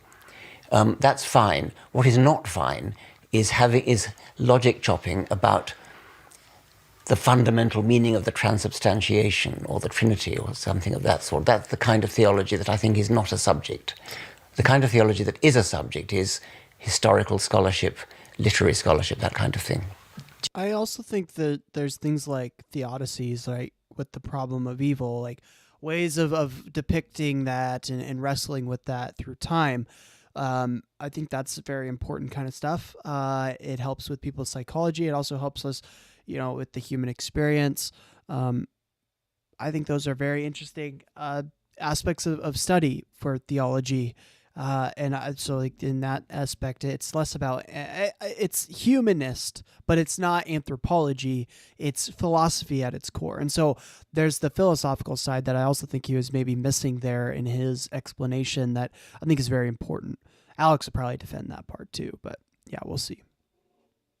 Do you think, would you say the same thing about the kind of philosophy that deals with absolute truths? If a moment ago you said that perhaps you don't think there is a basis to the truth in ethics, philosophers who try to do that, like Sam Harris, are essentially doing the same thing. They're trying to... No, it's just, I think the only absolute truth is there is no such thing as absolute truth. That's it. That's all. It's absolutely true that there's no absolute truth. Prove me that I'm wrong. to find that they're engaging in an area that you don't think even exists. Is that analogous to theology? There's plenty of room to argue about what truth is in the real world, in science. I think that in the case of morals, it's much harder to use the word truth. I would prefer not to use the word truth where morals are concerned. Do you think the kind of theology that you spoke of a second ago, when it comes into investigating the nature of certain religious claims, do you think that is useful? Well, I think, as I said, as a form of anthropology, I mean, an anthropologist who studies what we could call the theology of a tribe of people in Africa or somewhere, I mean, that's anthropologically interesting, talking about what the people believe and how their cultural beliefs have developed and what it means to them. That I think is, and so if the theologians who study the beliefs of Roman Catholics are doing it as anthropologists, I guess that's perfectly legitimate. Well, I mean, the reason I ask is outside of the anthropological investigations, the kind that you were just dismissing as useless. If an atheist engages with that kind of thing and studies theology in that manner, do you not think that that it can be useful in the sense that understanding those controversies can help people to debunk? Good point. Yes, probably can. And I mean, the way that you talk about theology might put someone off trying to do that. Yeah, could be. Yes. That's a fair point. Because I'm sure you've come across the criticism when you're talking to a religious scholar and you're arguing about and you say, why would God send himself to be tortured? Couldn't he think of a better way? And they're thinking, but there's so much literature on this. Like, how can you say that when you haven't engaged with the theological literature? And then you say, well, theology is a bit useless. It's like, if you'd have engaged with theological literature, then perhaps they would give you the time of day and say, well, at least you've done the reading and are making a point based on... Well, okay, but I mean, why would I bother to read Christian theology any more than Australian Aboriginal theology or I suppose the same reason that you would talk about Christian theology more than you talk about the alternative, because it's what you're doing, it's what you're engaging with. I've got better things to do. I do science. I see. And so you see your atheist activism, campaigning, whatever you want to call it, as an outstretch of your scientific education. I'm much more interested in science and what's actually true, yes. Yes, but then you do find yourself... Did you find yourself kind of almost forced into the debates about the usefulness of religion and the... Sort of. I mean, I just get a bit irritated when I hear people talking about, does the Son proceed from the Father, or is he part of the Father? Does he proceed from the Father and the Son, whatever that means? But even if the Son's the same as the Father, I understand. But so I mean, an atheist can be a theologian. They are. I mean, there are some who are. So, as a student of theology myself, which I didn't want to reveal until I'd I guessed it. Until I'd understood your views or heard them honestly. I feel, as an atheist, I'm engaging with theology, but I wouldn't call myself a theologian. You're somebody who, saying that your atheist, your interest in atheism is stemming from your interest in science. When you talk about atheism, you are essentially engaging with philosophy, even if... So in the way that I engage with theology but don't call myself a theologian, I'm interested... You engage with philosophy, that's undoubtable, but do you call yourself or consider yourself a philosopher? Well, I don't want to disavow that title, but I am not well read in the history of philosophy. Yeah, in a sense, I think everyone's a philosopher. There's professional philosophers, and then there's people who are philosophers. We literally philosophize every single day of our lives. Like, you could not survive without practicing logic and philosophizing about things. Like, literally every single day when you are choosing, I'm going to do this over that because of this reason. That's philosophy right there. Like, that's logic. You're using logical thinking. So in a sense, I don't think there is such a thing as not being a philosopher, because you always participate in it. And Dawkins himself, I think, is he's not a professional philosopher, but he is a philosopher in the sense that he engages with philosophical ideas and talks about these topics. So I think, obviously, publicly, you want to be careful with how you present yourself, because if you say that you're a philosopher, and it's not like you have a PhD or anything. Like, even when I call Alex a philosopher, I usually say that he's a philosopher YouTuber. Because I don't want to make the false perception that, he has his PhD in philosophy or something like that. He's not a doctor at all. He doesn't have his doctorate. Perhaps he will someday in philosophy of mind or something like that. But in my opinion, I think everyone is a philosopher. But whether you are a professional philosopher, that's a different question. So it's definitely an interesting thing to discuss. Like, what do we mean when we say these terms, and how do we justify them, and things of that sort. So, definitely worth discussing. And so I wouldn't wish to claim to be a philosopher in that sense.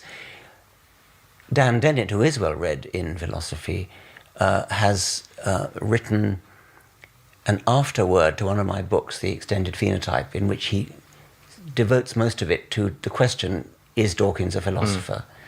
And concludes, yes, he is, but But I'm not well read in Locke and Berkeley. And Why does he say that you are a philosopher? Well, you have to read it yourself. I mean, it's an interesting read, actually. I'll leave a link to that in the description as well.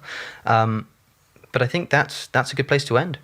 Leave that up in the air and see. I suppose it's up to the listener to decide. I feel like whether or not someone's a philosopher is usually a label that someone else puts on someone. It's very rarely that someone can call themselves a philosopher these days without sounding a little bit presumptuous, perhaps. So maybe that's up to the audience. Well, there are plenty of philosophers who are professors of philosophy. Professors of philosophy, Yes, but I think it's a little harder to do when it isn't your profession. Yes. But I don't... Well, have a look at Dan Dennett's afterword to the extended phenotype. Yeah, it's a later edition of the extended phenotype. To those watching on YouTube, I'll leave a link to that in the description. Listeners can easily find that too. But yes, I think this has been good. Like I say, Outgrowing God is essentially just the conversations that we've been having, the things that we've been talking about here, put in a form that hopefully can be read by all ages, as Professor Dawkins says. I think it'd be nice to end.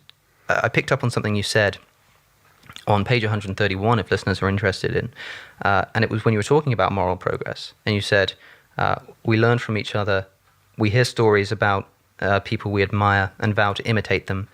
We read novels or opinion pieces in newspapers, listen to podcasts or speeches on YouTube, and change our minds. And I think that a book like Outgrowing God is just a further contribution to the process of changing minds and moral and scientific education and evolution.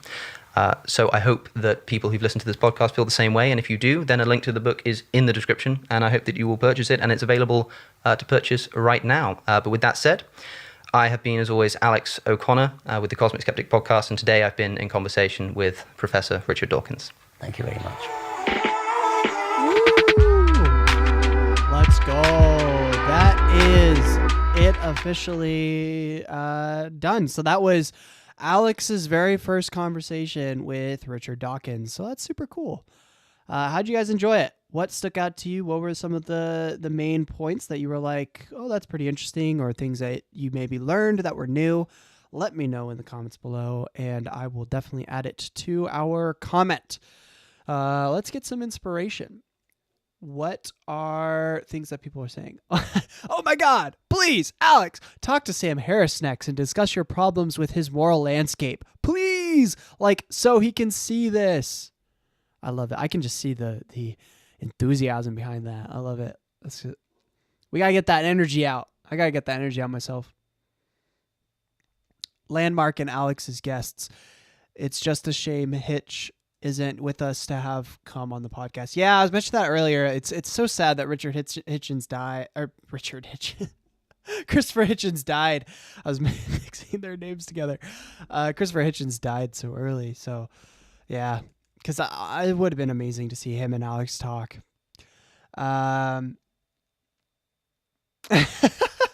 Alex, thanks for being here. Richard sat in his own home.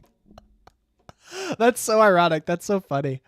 It's just something you say when you're on a podcast. You just kind of get in the rhythm of what you normally say at every single one. So that's so funny. Oh, I love this. It's not every day that you get to talk to the man who invented the meme. I love it. I love it. I love Alex's face when he thought Dawkins was saying he was better at writing than Hitchens. Yeah, that's kind of what I thought he said as well. So awesome. Well, let's leave our little comment. We have now watched, I've watched 152 videos, and together we have watched 31. So good job, guys. We are getting there. It's so cool to see the growth. Let me copy the message as we always do. But yeah, let me know in the comments what stuck out to you. What are some of the main points? I think some of the things that I thought were really interesting was the idea of don't label kids atheists or any sort of, religious label. Just let them be, because it's not like they are those things. We need to let them explore and learn and be able to figure that out for themselves, So I really like that sentiment. I think it was really good. So I'll probably include that in it. Also, to me, Dawkins just gets a bad rap so much, and I don't think it's true. Like people often are like, "Oh, he's so close-minded. He's so negative toward religion and everything." And I was like, honestly, he's very open-minded. Like to me in this conversation, he was constantly like, "Oh, I think this. What do you think? Do you think I'm right on that?" To me, that's the perspective of someone who's open-minded, and I love that. And probably it's because it's Alex, and he respects Alex. But in my opinion, like I really think that shows a genuine kind of curiosity about this thing, rather than someone who's kind of stuck up, which he gets presented like that all the time. And to me, it's a really bad thing. We need to.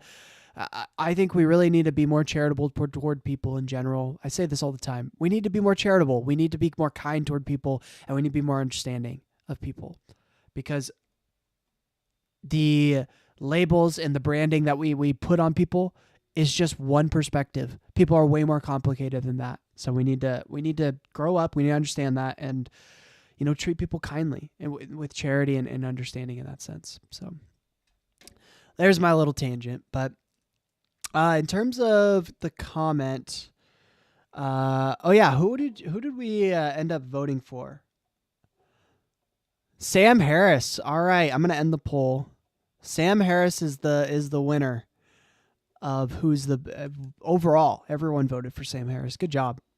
Way to go. I mean, he's the most kind of outspoken still nowadays. Richard Dawkins isn't quite as outspoken. He still is, but I would say that he's probably the most front facing out of everyone, out of the four horsemen of the new atheism apocalypse.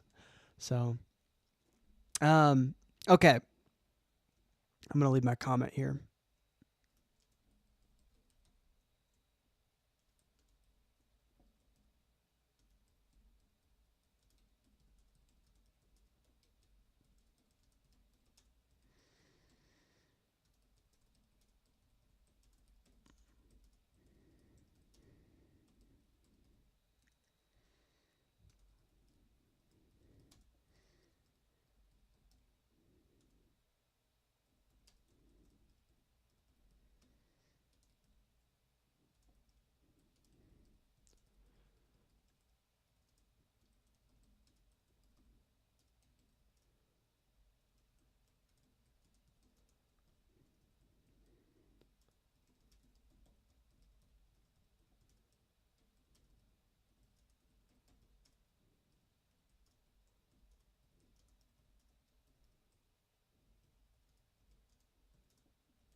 All right, there we go. It's like I was writing a novel.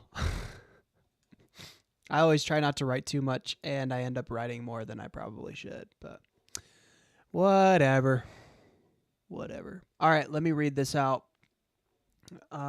So I said, "Hey Alex, this is Jackson from the Truth and Tradition podcast. I am on a mission to watch every one of your videos and leave a comment on each of them. I think what stuck out to me most in this convo is the idea that we should avoid labeling children as atheists or any other religion. They have not grown up to decide for themselves how they would like to be labeled, so we should avoid indoctrinating them with a label. I love this, and I think it is a really important idea.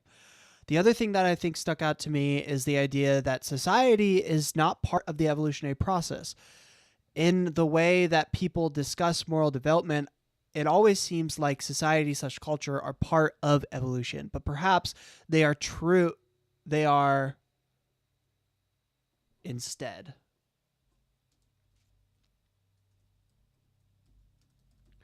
Perhaps they are instead the true drivers, I guess, because I'm kind of talking about it plural. The true drivers of evolution. Society is an extension of environment, and so in that sense, I would say that it is part of the evolutionary process since it is what drives genetic change over time. Those are just my initial thoughts, though.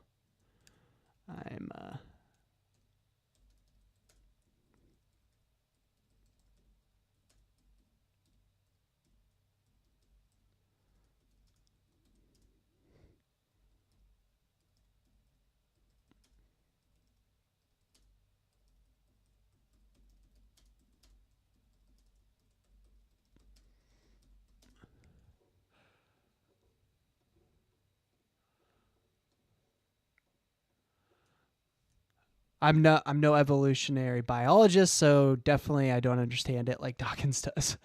Okay, cool. And then my audience voted on who their favorite rep for New Atheism was, and Sam Harris won out. Sorry, Dawkins, you're a close second in my books. Much respect to all of you that got us to think critically about traditional religion. Thanks so much. Perfect. I will full send. Boom. Comment sent. Way to go.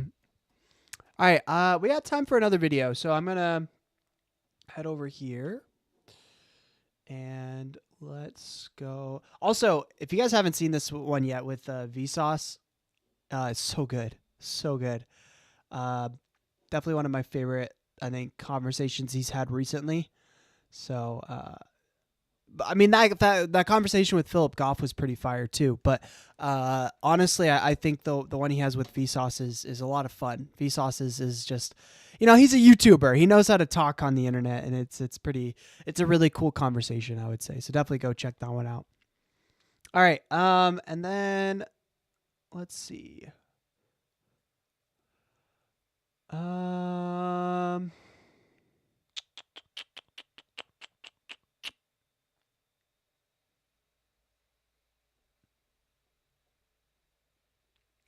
He's got a few kind of like 20-minute videos. I think. Well, let's look at the bingo card. Hold up. Let me look at the bingo card here real quick. Okay, what do I still need? Oxford, etymology, atheists don't have the burden of proof. Maybe I could do that one.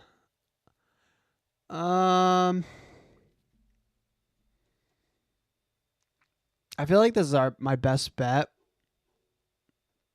Is this speech at Oxford? No, it's at Tel Aviv. I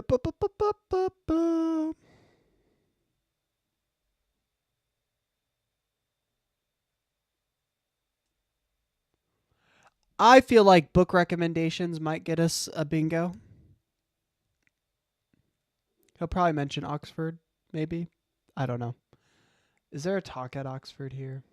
I don't think so. Yeah. Okay. Let's just go with the 50 books, and hopefully that will pop up. I'm not even showing that screen. Sorry, guys.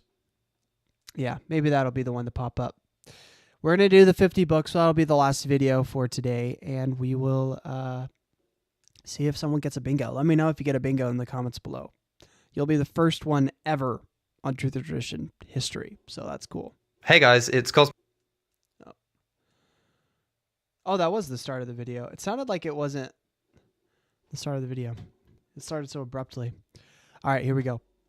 Hey guys, it's Cosmic Skeptic, and it's come to the end of the year, and it's been about 3 years since I last did a book recommendations video, and it's one of the most requested videos that I ever get, and I always say that I'll get round to it, but it actually does take a lot of time to try and compile everything that I've read and put it into a form of recommended books, because I don't want to include everything that I've read if I don't think it's useful. Oh. If you have the wooden play button, it's right here. Right behind his shoulder, the wooden play button. So if you have a wooden play button on your bingo card, go ahead and knock that one off. Let's go. Let's get a bingo today. Please.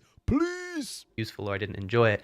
But I thought that the end of the year would be a good time to do it and focus mainly on books that I've read in the previous year, in 2019, but also maybe throw in a few things that I think have been really important in my reading since my last video. If you haven't seen the original video, I'll link it in the description. It was kind of a basic book introduction, things like the God delusion, God is not great. If you're kind of new to atheism and science enthusiasm and that kind of stuff, it was kind of stuff I was reading, getting into those kinds of topics. But over the past few years, especially since going to university, I've been really trying to expand my reading on all areas like philosophy and science and even fiction now, would you believe it? And I thought that I'd make this video just giving you some recommendations and talking about... What do you think he's reading that's fictional? I'm so curious. I love me a lot of fantasy stories, so like fantasy, like big world, epic fantasy particular, like Stormlight Archive. If you guys have ever read the Cosmere, love that shit. So good. So I'm curious what he means by fantasy. He also mentioned college. I'm being loose and goose, okay? So if you have Oxford on your bingo list, go ahead and mark off Oxford. I'm just going to say it. Just go for it, okay? We really need a bingo today, guys. We really need a bingo. So go ahead and knock it off. We'll continue the video.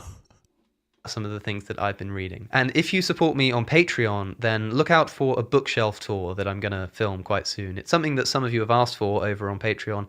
And I wanted to make some content as a kind of thanks to my patrons, my supporters over there.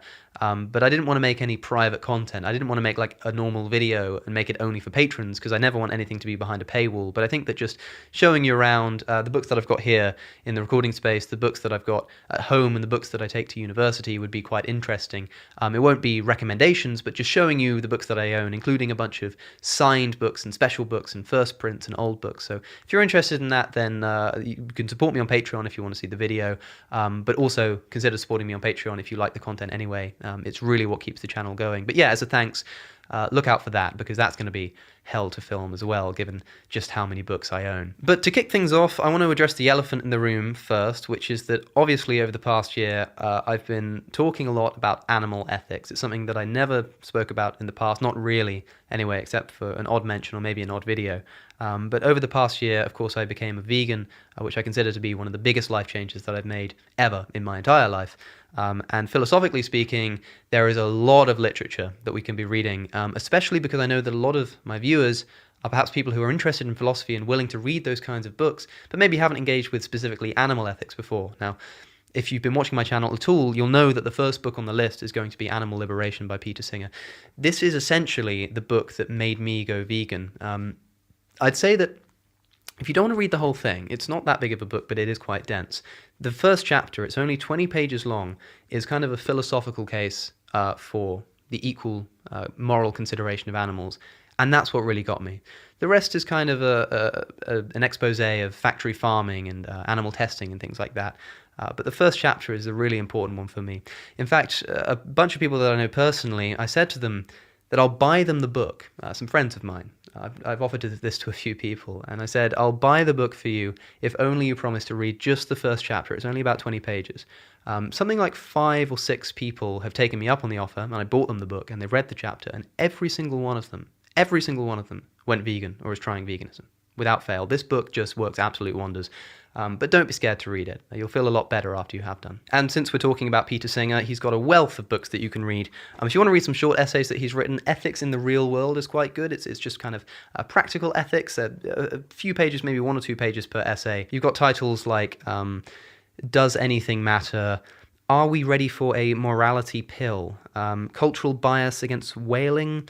Consider the Turkey, Thoughts for Thanksgiving. So, just specific things, a lot on animal ethics again, but also other issues too. Peter Singer is also the author of Practical Ethics, which is essentially a textbook for students of ethics. It's on most ethics courses, I believe. It certainly is at my university when you do the Practical Ethics module.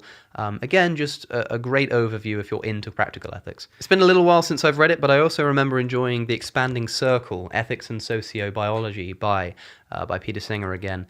This is a book about evolutionary explanations for altruistic behavior, right? It makes sense when you think about natural selection for organisms to be nice perhaps to our family members because they share some of our genes, right? But why would we be nice to people of different races? Why would we be nice to people who come from different areas of the world, for instance? And indeed, why would we be nice to non-human animals? It seems like it's an odd evolutionary logic there, but Singer explains, or makes at least a strong case for how we can explain that evolutionarily. Interestingly, Richard Dawkins disagrees with the view, which you can hear about when I spoke to Richard Dawkins on the Cosmic Skeptic podcast. Yeah, that's the episode we literally just listened to. So if you don't know what he's talking about, literally go earlier in this live stream and you'll have watched the full thing with us. So yeah. Briefly mentioned The Expanding Circle by Peter Singer, but that's the book we were talking about. Now, like I say, I've been reading a lot of animal rights literature more broadly, and it's not just Peter Singer, believe it or not. If you want something a bit more hardcore, let's say, then Animal Rights, The Abolitionist Approach by Gary Francione and Anna Charlton is quite good. It's very short, essentially making what might be called an extremist case for a vegan lifestyle. They argue against having pets. They argue against any kind of exploitation of animals, no matter what the circumstances are. So it's interesting to read, even if just to see how much you disagree with the kind of extremist version of the view. Against having pets? That's an interesting one. I'd be curious what they have to say about that, because I don't know, like, people care a lot about their pets, so they have them as companions, so it's like letting them out in the wild isn't much better. Like a dog and a cat is very domesticated, you know what I mean? So it's like, I don't know. I'd have to hear them out. I don't, at set, I'm very skeptical of that claim, but interesting. I'm always open-minded, so maybe I'm wrong. But yeah, I'd be curious to hear what they have to say. View. But if you want something on the other end of the spectrum, Eating Animals, Should We Stop by Jonathan, I think Safran Foer, I think is how you say it. It's the guy that wrote Extremely Loud and Incredibly Close. He wrote this book about factory farming and farming on kind of backyard farms and this kind of thing. He did a lot of research and went and visited a lot of these places, and it's a lot more mild. It doesn't it's not in your face saying you need to go vegan and stop eating animals. It does ultimately conclude that factory farming, at least, is awful, but it kind of left the author at the end of the book with a newfound respect for backyard farming and things like that. So you kind of got an extreme book over here for veganism and a little more relaxed book over here as well, but both are really good to read. If you want a book... Yeah, I'll have to check those out. I always like hearing both sides, so I love it. That's a bit more matter of fact, just kind of facts and points about the animal industry. There's a good book called Why We Love Dogs, Eat Pigs and Wear Cows by Melanie Joy. It's called an Introduction to Carnism. It essentially tries to identify an ideology, a tacit ideology that she calls carnism, that is kind of within our media, within the way we eat, within the way we talk, within our language, but also just tells you all about the conditions on factory farms and in animal testing and this kind of thing. So it's worth reading that as well. If you're more of a fan of shorter essays, then there's a good collection you can read called in defense of animals. It's edited by Peter Singer, but the essays aren't written by him. It's a collection of all kinds of philosophers talking on everything from the basic kind of points about animal equality through to factory farming and animal testing, also justifications for different methods of animal rights advocacy and how far we should be able to go in terms of that kind of advocacy. So again, if you want to read something that's a bit more broken up, then that might be the book for you. Now, moving. It's cool to see all these books on veganism, because I mean, for me, it's definitely hitting home. I want to learn a lot more about it. So it's really cool. I know, Riley, you said that you were vegetarian and then you've been vegan in the past too. So I love that. That's super cool. When it comes to him talking about this, I think it is interesting because it shows the progression. He had a conversation with what's her name? Jordan Peterson's daughter. What is her name? I'm blanking on her name. But she has a carnivore diet, which is a lot more restrictive than a vegan diet. But she has to eat meat for her health. But they kind of had a quote unquote debate. I don't think they really disagreed with each other. But in that conversation, he was talking about how he is. And it's on her podcast channel, so you can go check it out. Just search it, and you'll probably find it. But anyway, he was talking about how he used to be at this point. He used to be into theology and discussing that and the new atheism movement. And he's kind of at that point he was like, "Oh, I moved on from that. Now I'm more of a vegan YouTuber," which is interesting. And so I think here we're starting to see that progression into him becoming a vegan YouTuber.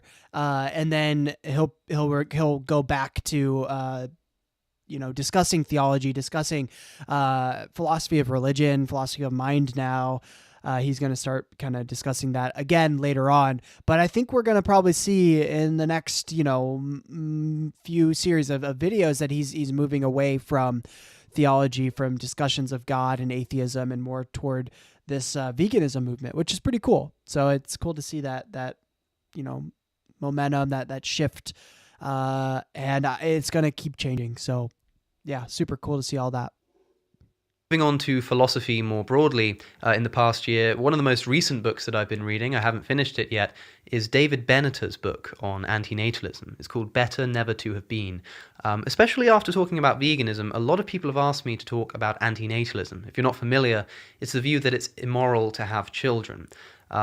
It's an interesting book. I want to make a video on it. That's one of the reasons why I'm reading the book, because I had some misunderstandings about what the theory actually entailed, what it actually said.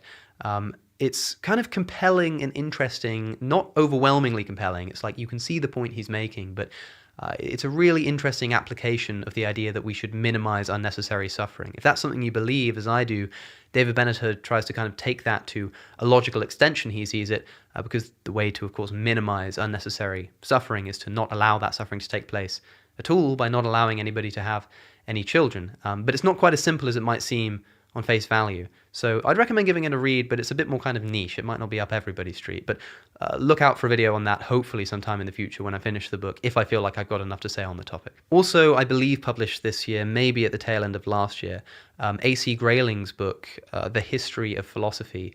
He's kind of styling himself after Bertrand Russell's History of Western Philosophy.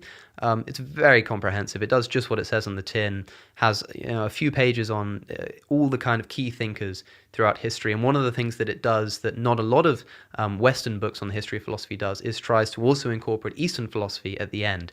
Although A.C. Grayling recognizes that he's not an expert on Eastern philosophy, but he still makes an attempt to include it as part of his history. If you want to kind of learn about thinkers rather than necessarily ideas, and you want to go through the history that way, then I'd really recommend it. And you don't need to read it, of course, all the way through. If you just want to have it as kind of a reference book, if someone mentions a philosopher and you want to just have a brief overview of what they think, then it's a fantastic place to go, and it's obviously brand new. So it includes modern philosophy as well from like the 20th century, etc. I'd really recommend picking that up, even if just having it as a reference book on a shelf somewhere. I've also been recently... Also, if you guys want to check out a channel that I think is really, really cool about basically that, it goes over history of philosophy as well as philosophical ideas.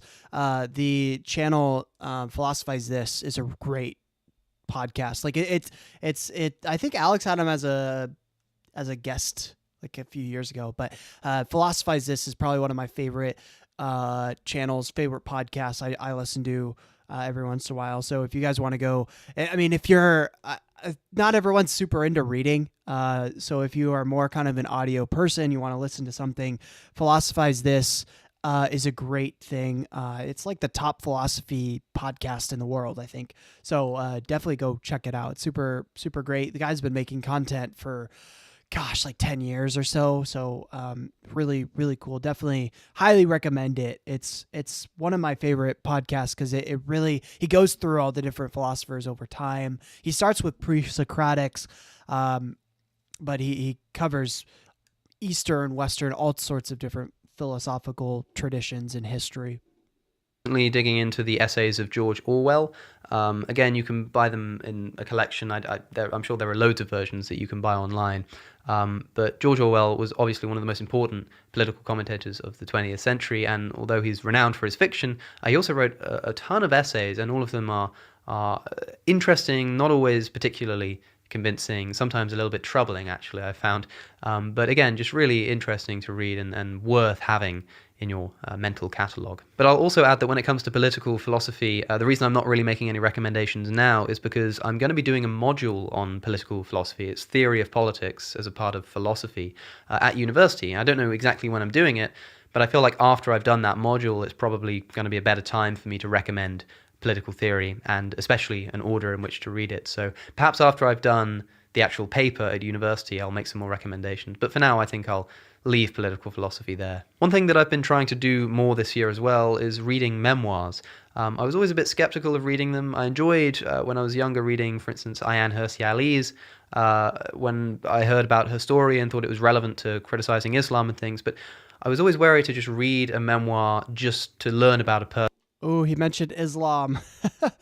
So if you have that on your bingo card, go ahead and knock it off. Oh, I think I already knocked it. I don't remember. Well, okay, whatever. He mentioned Islam now, so it's for sure on there. So, oh well.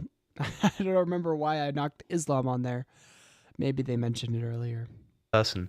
But it is, of course, an enriching thing to do. I'm very, you might be able to tell from the recommendations that I'm making. When I read, I tend to do it because I think it's going to be useful. A lot of people think I like reading, by the way. Everyone seems to think that I'm really into reading. I hate reading. I like having read. I see it like going to the gym. It's like mental exercise, right? I don't actually enjoy the process of reading unless I'm reading like a fun book, I guess. But I don't do that too regularly. So that's one of the things that I do with memoirs. Oftentimes I'm not actually enjoying it. I just want to get to know a person. So I read some of Malcolm X's biography. Again, that wasn't this year. That was a while ago. But I remember that being, of course, it's a classic and it's worth picking up. I also read a memoir called Trans. I can't remember if there was a tagline to it, and I can't remember who it was by, but I'll have a picture just here. I didn't actually like reading it too much. I didn't think it was written particularly. I'll be honest. How on earth does he read all these books, dude? I take like months to read a single book. I'm just a really slow reader, and I want to make sure I understand everything. I mean, a lot of the books I read are very kind of high level thinking too. Fantasy books, I guess I don't take that long to read, mostly because I don't really care about like learning as like everything. But one thing I will recommend with reading, because I'm with Alex here. I'm not a huge fan of reading either. I grew up with like a reading disability. Like, it was always really hard for me to read. But one thing I've been doing lately is Speechify. Have you guys heard of this? It's AI app, basically. So all you do is you scan the pages that you're going to read. And what I do is I'll like scan all the pages in a chapter, and then it creates a audio for you to listen to the book. So you just take pictures of it, and then it reads it to you. So it's really cool. And right now what I've been doing is it has different voices, AI generated voices to read the book to you. I've been having Snoop Dogg read a book to me. So right now I'm almost done with God's Propaganda. I've been reading that for months now. By Kip Davis. I want to have him on again to talk about God's Propaganda, because it's a really, really fascinating book. So much to learn. If you guys haven't checked that out, definitely check that one out. It came out this last year in September, so highly recommend God's Propaganda. But yeah, that's one that I'm doing right now. I'm also doing mythology of Mesopotamia. That's been a really cool book. Just kind of discussing the different, mythological stories in ancient Mesopotamia. Like, I mean, people talk about Epic of Gilgamesh. That's a big one. Atrahasis as well. So I finished Atrahasis. I finished Epic of Gilgamesh. Those are the first two in that book. It goes into the Babylonian version of Epic of Gilgamesh, which is the older version as well. But there's a lot of stories there. Things like the Baal cycle as well. So definitely check out that book too. Gosh, I have it here. Give me a second.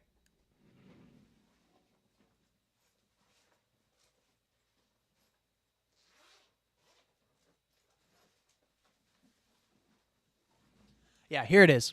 So this is the Myths of Mesopotamia here. It's by, it was translated by Stephanie Daly. Stephanie Daly? Anyway, she's the one who translates it, and then she also is the one that does a lot of the commentary. So the commentary introduction is also really, really cool material with that one. And then what I was mentioning earlier, this is God's Propaganda. I'm sure a lot of you guys have read this or about this book because a lot of my subscribers follow Dr. Kip Davis as well on YouTube. But yeah, highly recommend. This came out this year. Super, super cool book. As he's talking about books, I'm like, yeah, let's recommend the books that I'm reading. This is pretty cool. So yeah, super cool. Particularly well, came across as a little bit pretentious at some points, but it was really interesting to get inside the experiences, inside the mind of somebody who is not accepted by society for the fact that they're transgender. You can really kind of feel the pain of the book, but it's also quite optimistic in many ways, and I think it's probably worth reading. Another memoir that I read this year, sorry to be so depressing, was William Styron's Darkness Visible. I say depressing, I mean, this memoir is about depression. It kind of put depression on the map, right? When Styron was writing, not many people really knew what it was or were taking it very seriously, and this book helped. Please, dear God, mention nihilism here. Please mention nihilism so we can check it off, dude. Is anyone close to a bingo? Let me know. Like, are you close to a bingo? I don't think I'm getting a bingo, but I really hope that you guys do.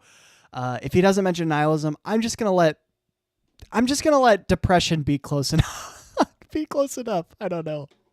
A lot of people. You've probably already heard of it, but I finally got around to reading it, and it's actually not a depressing book in the sense that it kind of is a story of his escape from suicide, I suppose.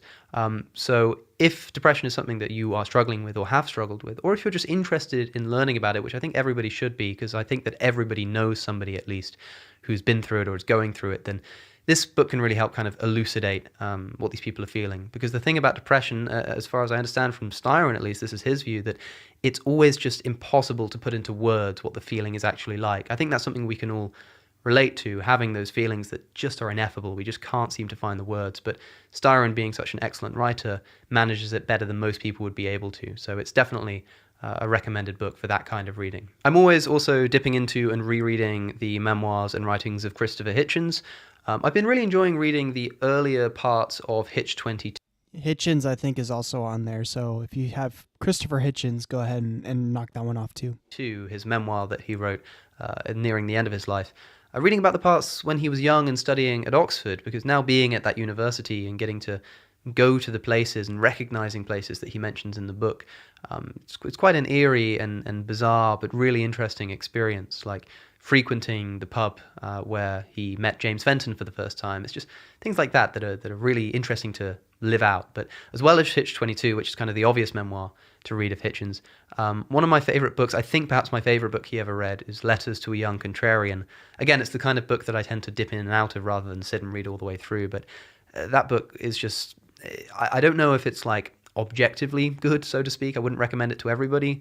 But if you're into debate and arguing and into Hitchens' kind of way of thinking and way of going about the world, then Letters to a Young Contrarian feels like it's written to you. Feels like it's written as a kind of rallying cry to carry on the kind of thinking and kind of argumentative prowess that he paved the way for. So I'd recommend those two to start with. Now, if you saw my previous book recommendations video 3 years ago, then you may remember that I recommended Mortality by Christopher Hitchens, which was the last book that he ever wrote.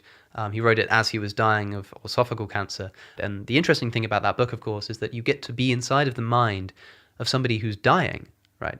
Something we'll, of course, all get to experience, but at the time, I don't think we'll be particularly interested in engaging with the philosophy around what it's like to die. I think that's so fascinating that Alex says that. I have been listening to a podcast. It's a secular Buddhism podcast, and one of the podcast host, one of the things that he talked about is this concept of dying, right? And one of the things he said is basically he had a friend who had cancer as well and was about to die, and so they were business partners. They would meet regularly to discuss business things, but after the diagnosis they started to just meet to talk about life and talk about reflection and things of that sort. And one of these times when they sat down, he asked his friend, what is it like, knowing that you're going to be dying here soon? Like, what is it like to be someone who's dying? What is that process like? And his friend said, he turned the question around on him. He said, I don't know. You tell me. You're dying too. In fact, you could die before me. And he was like, whoa, that's crazy. Because a lot of what Buddhism is about processing the idea that we are all limited in our time here. And we are all going to die eventually. Like, one of the most inevitable things in life is death. And Buddhism is about that. It's about, like, that's an aspect of Buddhism. It's a acceptance of death. It's an acceptance of that, the fact that that's coming, right? And so it's interesting that we tend to think like, oh, we can only know what it's like to be dying when we've gotten that diagnosis and we know like when our end date's coming. But the reality is every day, subconsciously, we know that we're going to die. And so we can distract ourselves from that fact, or we can actually live with the knowledge of that and not think of that as bad, but think of that as a part of life. Every action that we do is with the knowledge subconsciously that we are going to die. And so whether you have the diagnosis and you are going to die, or whether you are perfectly healthy and don't know whether you're going to get in a car accident and die, or maybe you're going to die at in old age, all of those realities are the same. You are on a trajectory toward death. That's the reality we all face. And to ignore that and to think of that as a separate thing to the fact that someone is about to die, I think is to ignore reality. We could die at any moment. And life, I think, is too often we try to distract ourselves from that. We live in that and maybe are depressed, or we can accept that as part of life and see the beauty of every single moment and seizing the moment and living in the moment, living in the present. That's a lot of what Buddhism is about with the 5 ways. So, yeah, it's another podcast, Secular Buddhism Podcast. Highly recommend it. Go check it out. And that's where we turn to literature. And there are some really interesting insights you can get from that kind of book. Another book that I read, I don't think it was this year, maybe last year, was a book called When Breath Becomes Air. It was a bestseller, so you may have heard of it, but it was written by a doctor who was diagnosed with terminal cancer. And again, it was just a fantastic insight of what it's like to just have that completely world-crushing realization that everything you have is going to be coming to an end. It's a hell of a ride. It's not easy reading. Of course, it's quite emotionally heavy, especially at the end. But I think it's worth reading just to kind of sober ourselves to the realities of life and existence on this planet. And there are lots of other kind of depressive classic works that you can read about death and suicide particularly. I mean, the classic text on suicidality would be Albert Camus' Myth of Sisyphus, of course. I kind of can't not mention this if I'm talking about the subject. I didn't find it particularly compelling, but it's quite optimistic. Might be a good place to start with that kind of stuff. You can also read Arthur Schopenhauer's essays. There's a collection you can get called Essays in Pessimism. Sisyphus, man. He's like on the verge of talking about nihilism. If you have nihilism on your bingo card, just go ahead and knock it off. I mean, I already did it on mine. He's literally talking about Sisyphus, man. Like, that's literally the pinnacle icon of what nihilism is about. So yeah, go ahead, just knock it off. He's literally talking about it without mentioning the word. So yeah, I just you can knock it off. I hope someone gets a bingo so bad. I think that's the one that I read anyway. It's a hell of a read. He has an essay on suicide, that's why I mention it. And again, it's very kind of forthright. It's quite striking in that, like, if you read a lot of, if you try and look at philosophy of suicide today, especially if you do it online, if you type in a philosophical question like, is life worth living, something like that, then you're not going to get very far, because you're just going to be bombarded with phone numbers and go here if you need help, that kind of thing. But reading something like Schopenhauer's essays, it's just totally naked and sober and just tells you what he thinks without any kind of warning. But the collection itself is also very interesting, because a lot of it is very lucid and very it can be quite upsetting. It can, because it's like powerfully argued, but in a very, as it says on the tin, a very pessimistic manner. But there's also kind of, in the middle of this quite brilliant collection of essays, is an essay that he wrote called Of Women. And it's just one of the most sexist, misogynistic things you could possibly read in the English language. To the extent, in fact, that in my version of Essays in Pessimism, in the editor's introduction, it says at the end, oh, by the way, the essay on women isn't a joke. He wasn't joking. He wasn't doing satire. Like, he was actually being deadly serious, because it's just that bad. So if you want to get a kick out of something, then that's a good thing you can read.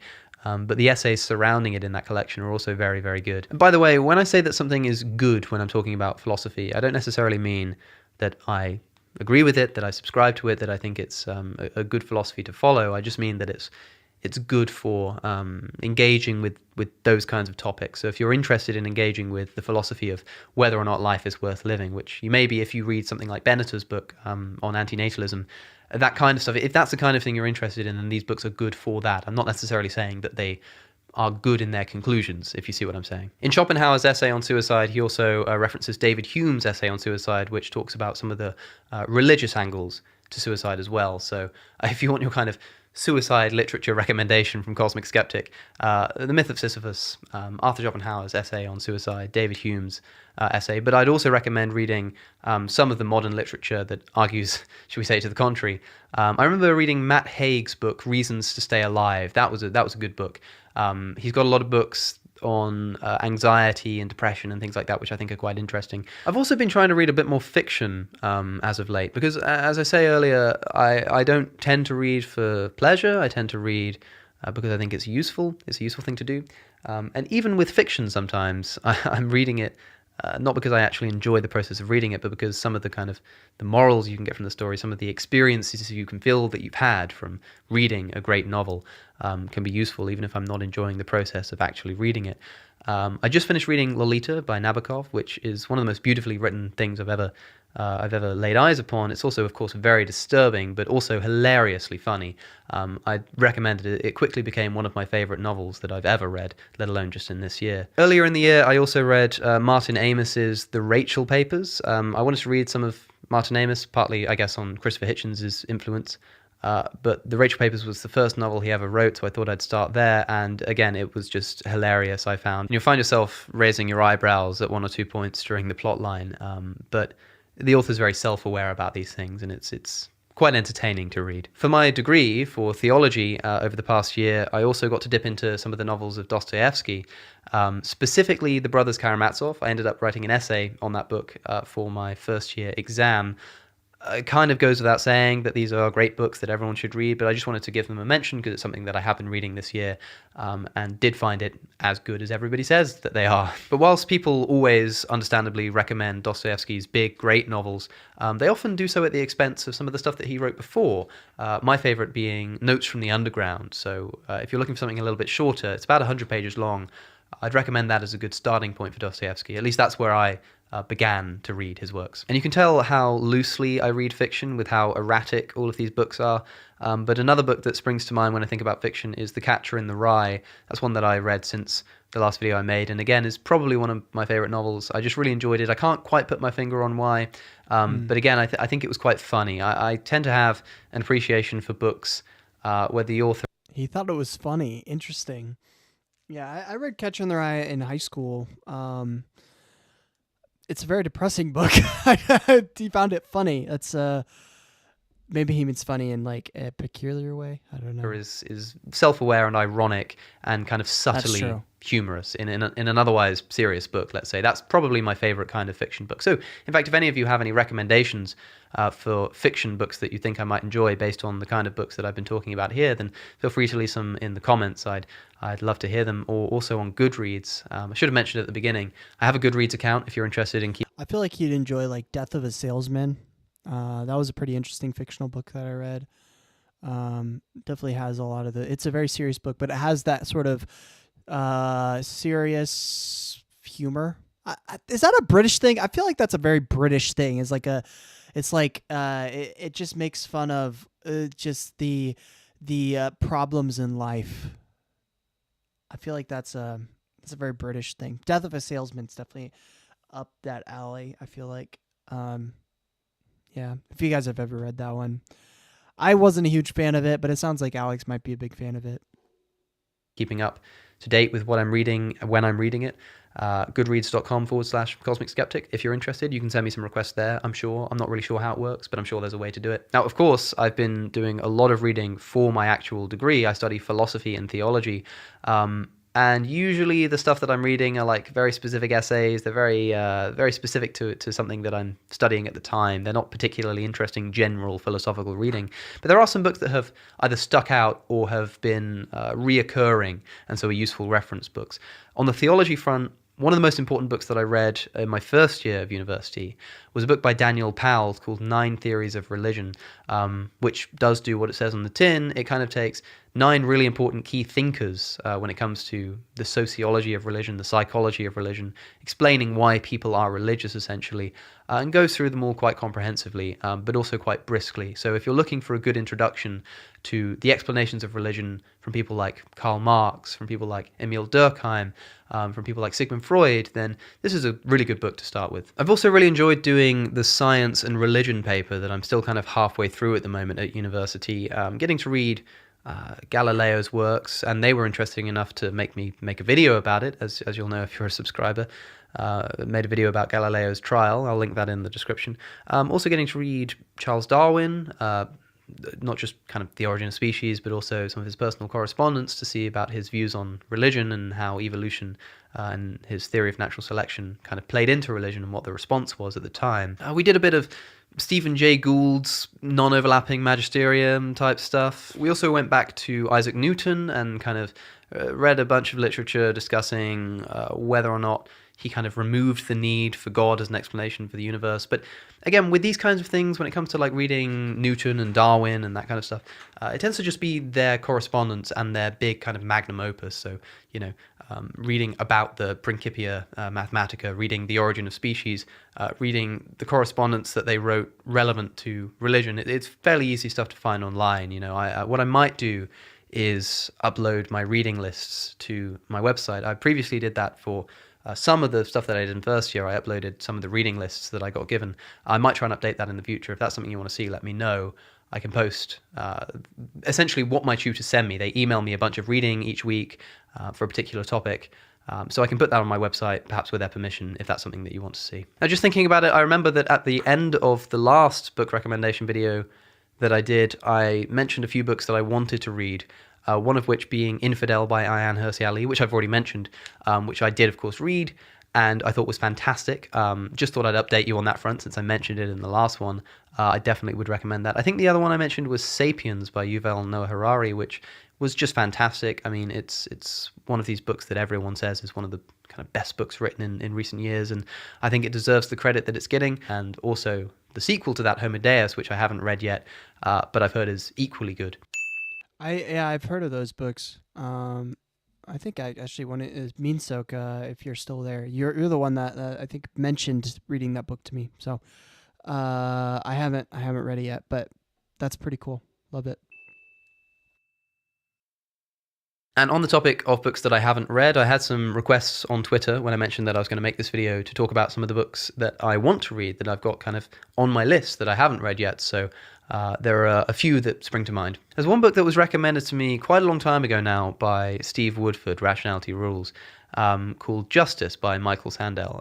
I've seen one or two of the lectures that he's given. I think if you type in... Yeah, he has a whole series on that.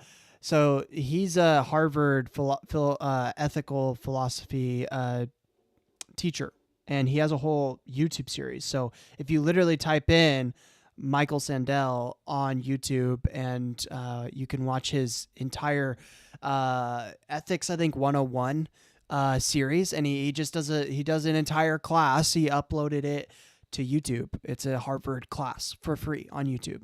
Super cool. So definitely check that out. I think it's called Justice. It's just an overview of ethics. I watched it a few years back, so highly recommend it. But that's probably what he's going to talk about now. But yeah, it was a really good introduction to this discussion of ethics in philosophy. In Harvard University into YouTube, his lecture is the first one that comes up. Yeah. I've heard that it's very good, and I've got it on good authority since I trust Steve and his philosophical recommendations, and I hope that you'll trust them too. So I might see if I can find the time to read that if I get the chance. It looks really interesting. I also really... It's very entertaining. Like the first, I think the first lecture that he has uploaded there, he gets into the trolley problem, and then he talks about the doctor scenario as well, to kind of get you thinking about, is utilitarian truly the basis of morality or not, or I should say ethics or not. And so it's a very interesting discussion, and from there he builds upon it, gets into Immanuel Kant, all the main kind of ethical philosophers out there, and yeah, definitely highly recommend it. It's really cool video series.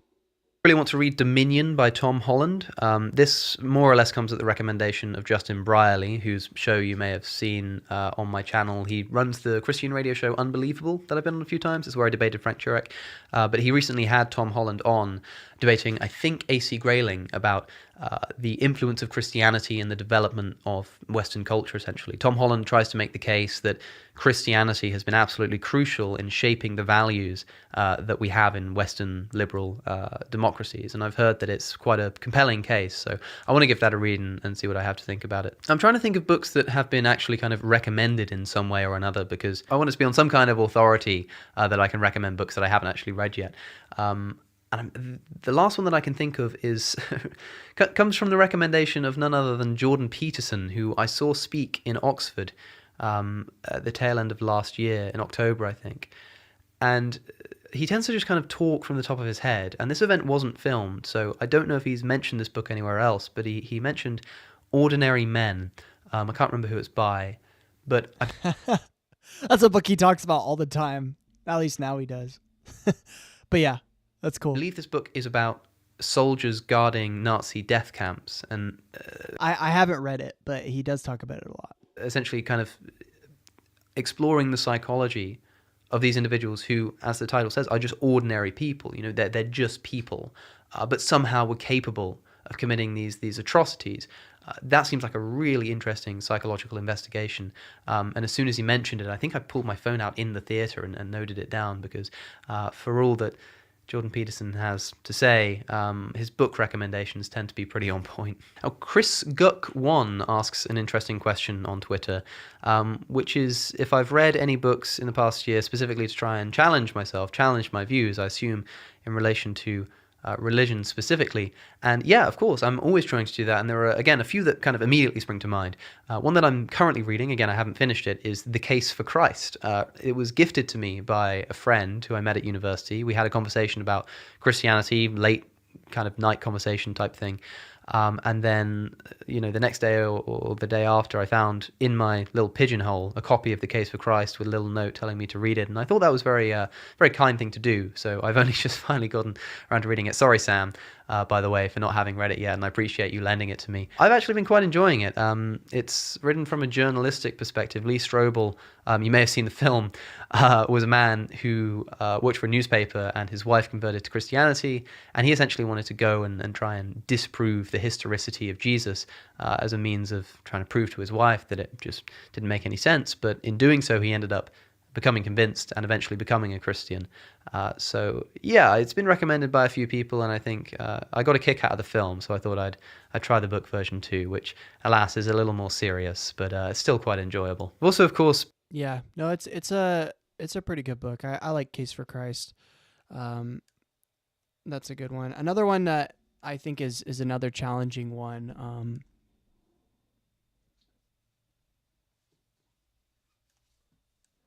Is this one, Seeking Allah, Finding Jesus. It's Nabil Qureshi.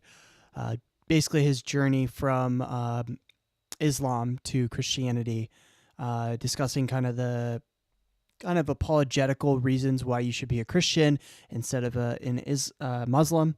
And it's about his story, conversion from that. Nabil Qureshi, if you don't know, he's a really good, he passed away, but he's a really good friend of David Wood. And so this book really kind of digs into that perspective and a lot, and it talks a little bit about David Wood as well and his influence on his story and becoming a Christian.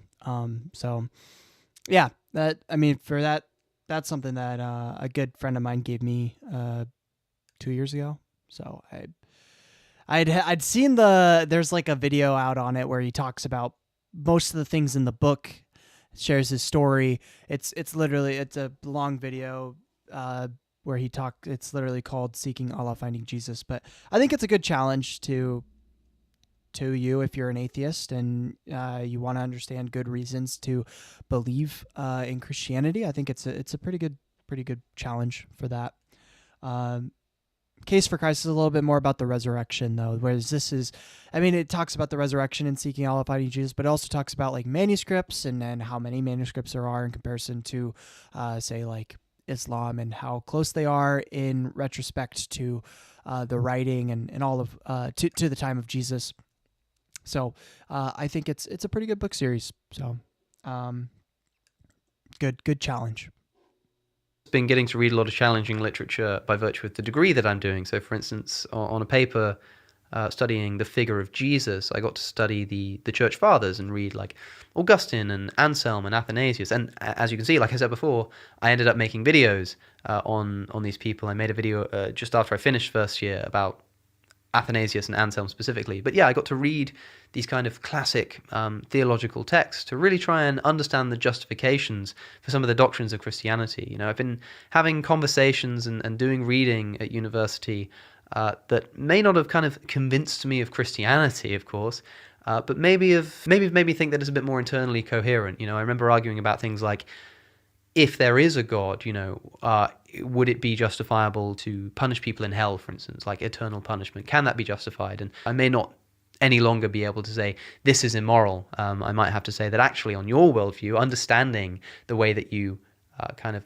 ascribe a certain moral character or nature to your God, this actually makes sense. This is actually in keeping with this kind of version of a moral author or something. So that's been really interesting. But I had to read all sorts of theological texts, from Catherine of Siena to Julian of Norwich to William Paley. It's been more confessional rather than apologetic, right? It's not somebody sat trying to make an argument and trying to have a debate. It's just somebody talking about what they think, which is maybe a healthier way to approach the debates surrounding religion. But yeah, thank you for watching. If you've made it this far, let me know some of your own book recommendations in the comments down below. And if I think of any that are missing that really deserve inclusion, then I'll probably put a pinned comment or put them in the description or something. But yeah, let's get talking about some of the books that we've been reading this year. Special thanks as always to my patrons. Don't forget to subscribe if you're interested in the kind of content that I'm putting out. And I will see you in the next one. All right. That's amazing. 50 books recommendation. That's a lot of books. It's impressive. Oh wow. Yeah, there it is. All of the books. You can go to the video yourself and purchase any of the books yourself. So yeah, that's very impressive to me. I definitely have not read that many books. this year. I've read maybe like 4. So I'm just a very slow reader, and it's very hard for me to read that many books. But I love it. I think that's amazing for Alex. So, yeah. And then in terms of the comment, let's do that.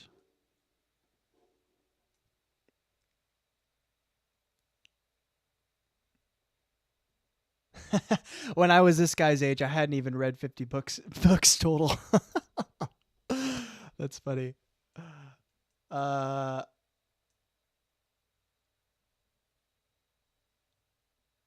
don't like reading. I like having read. God damn it.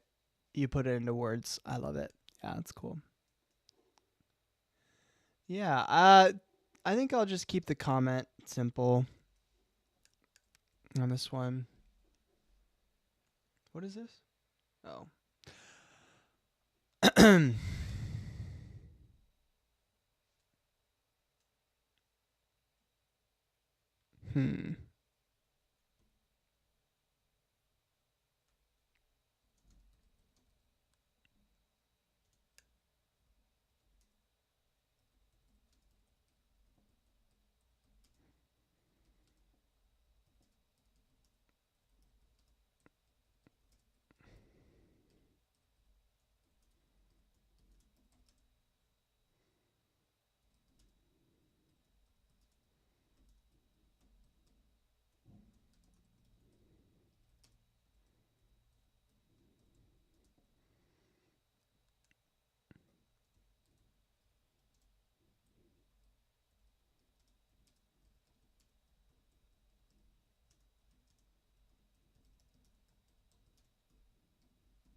Okay.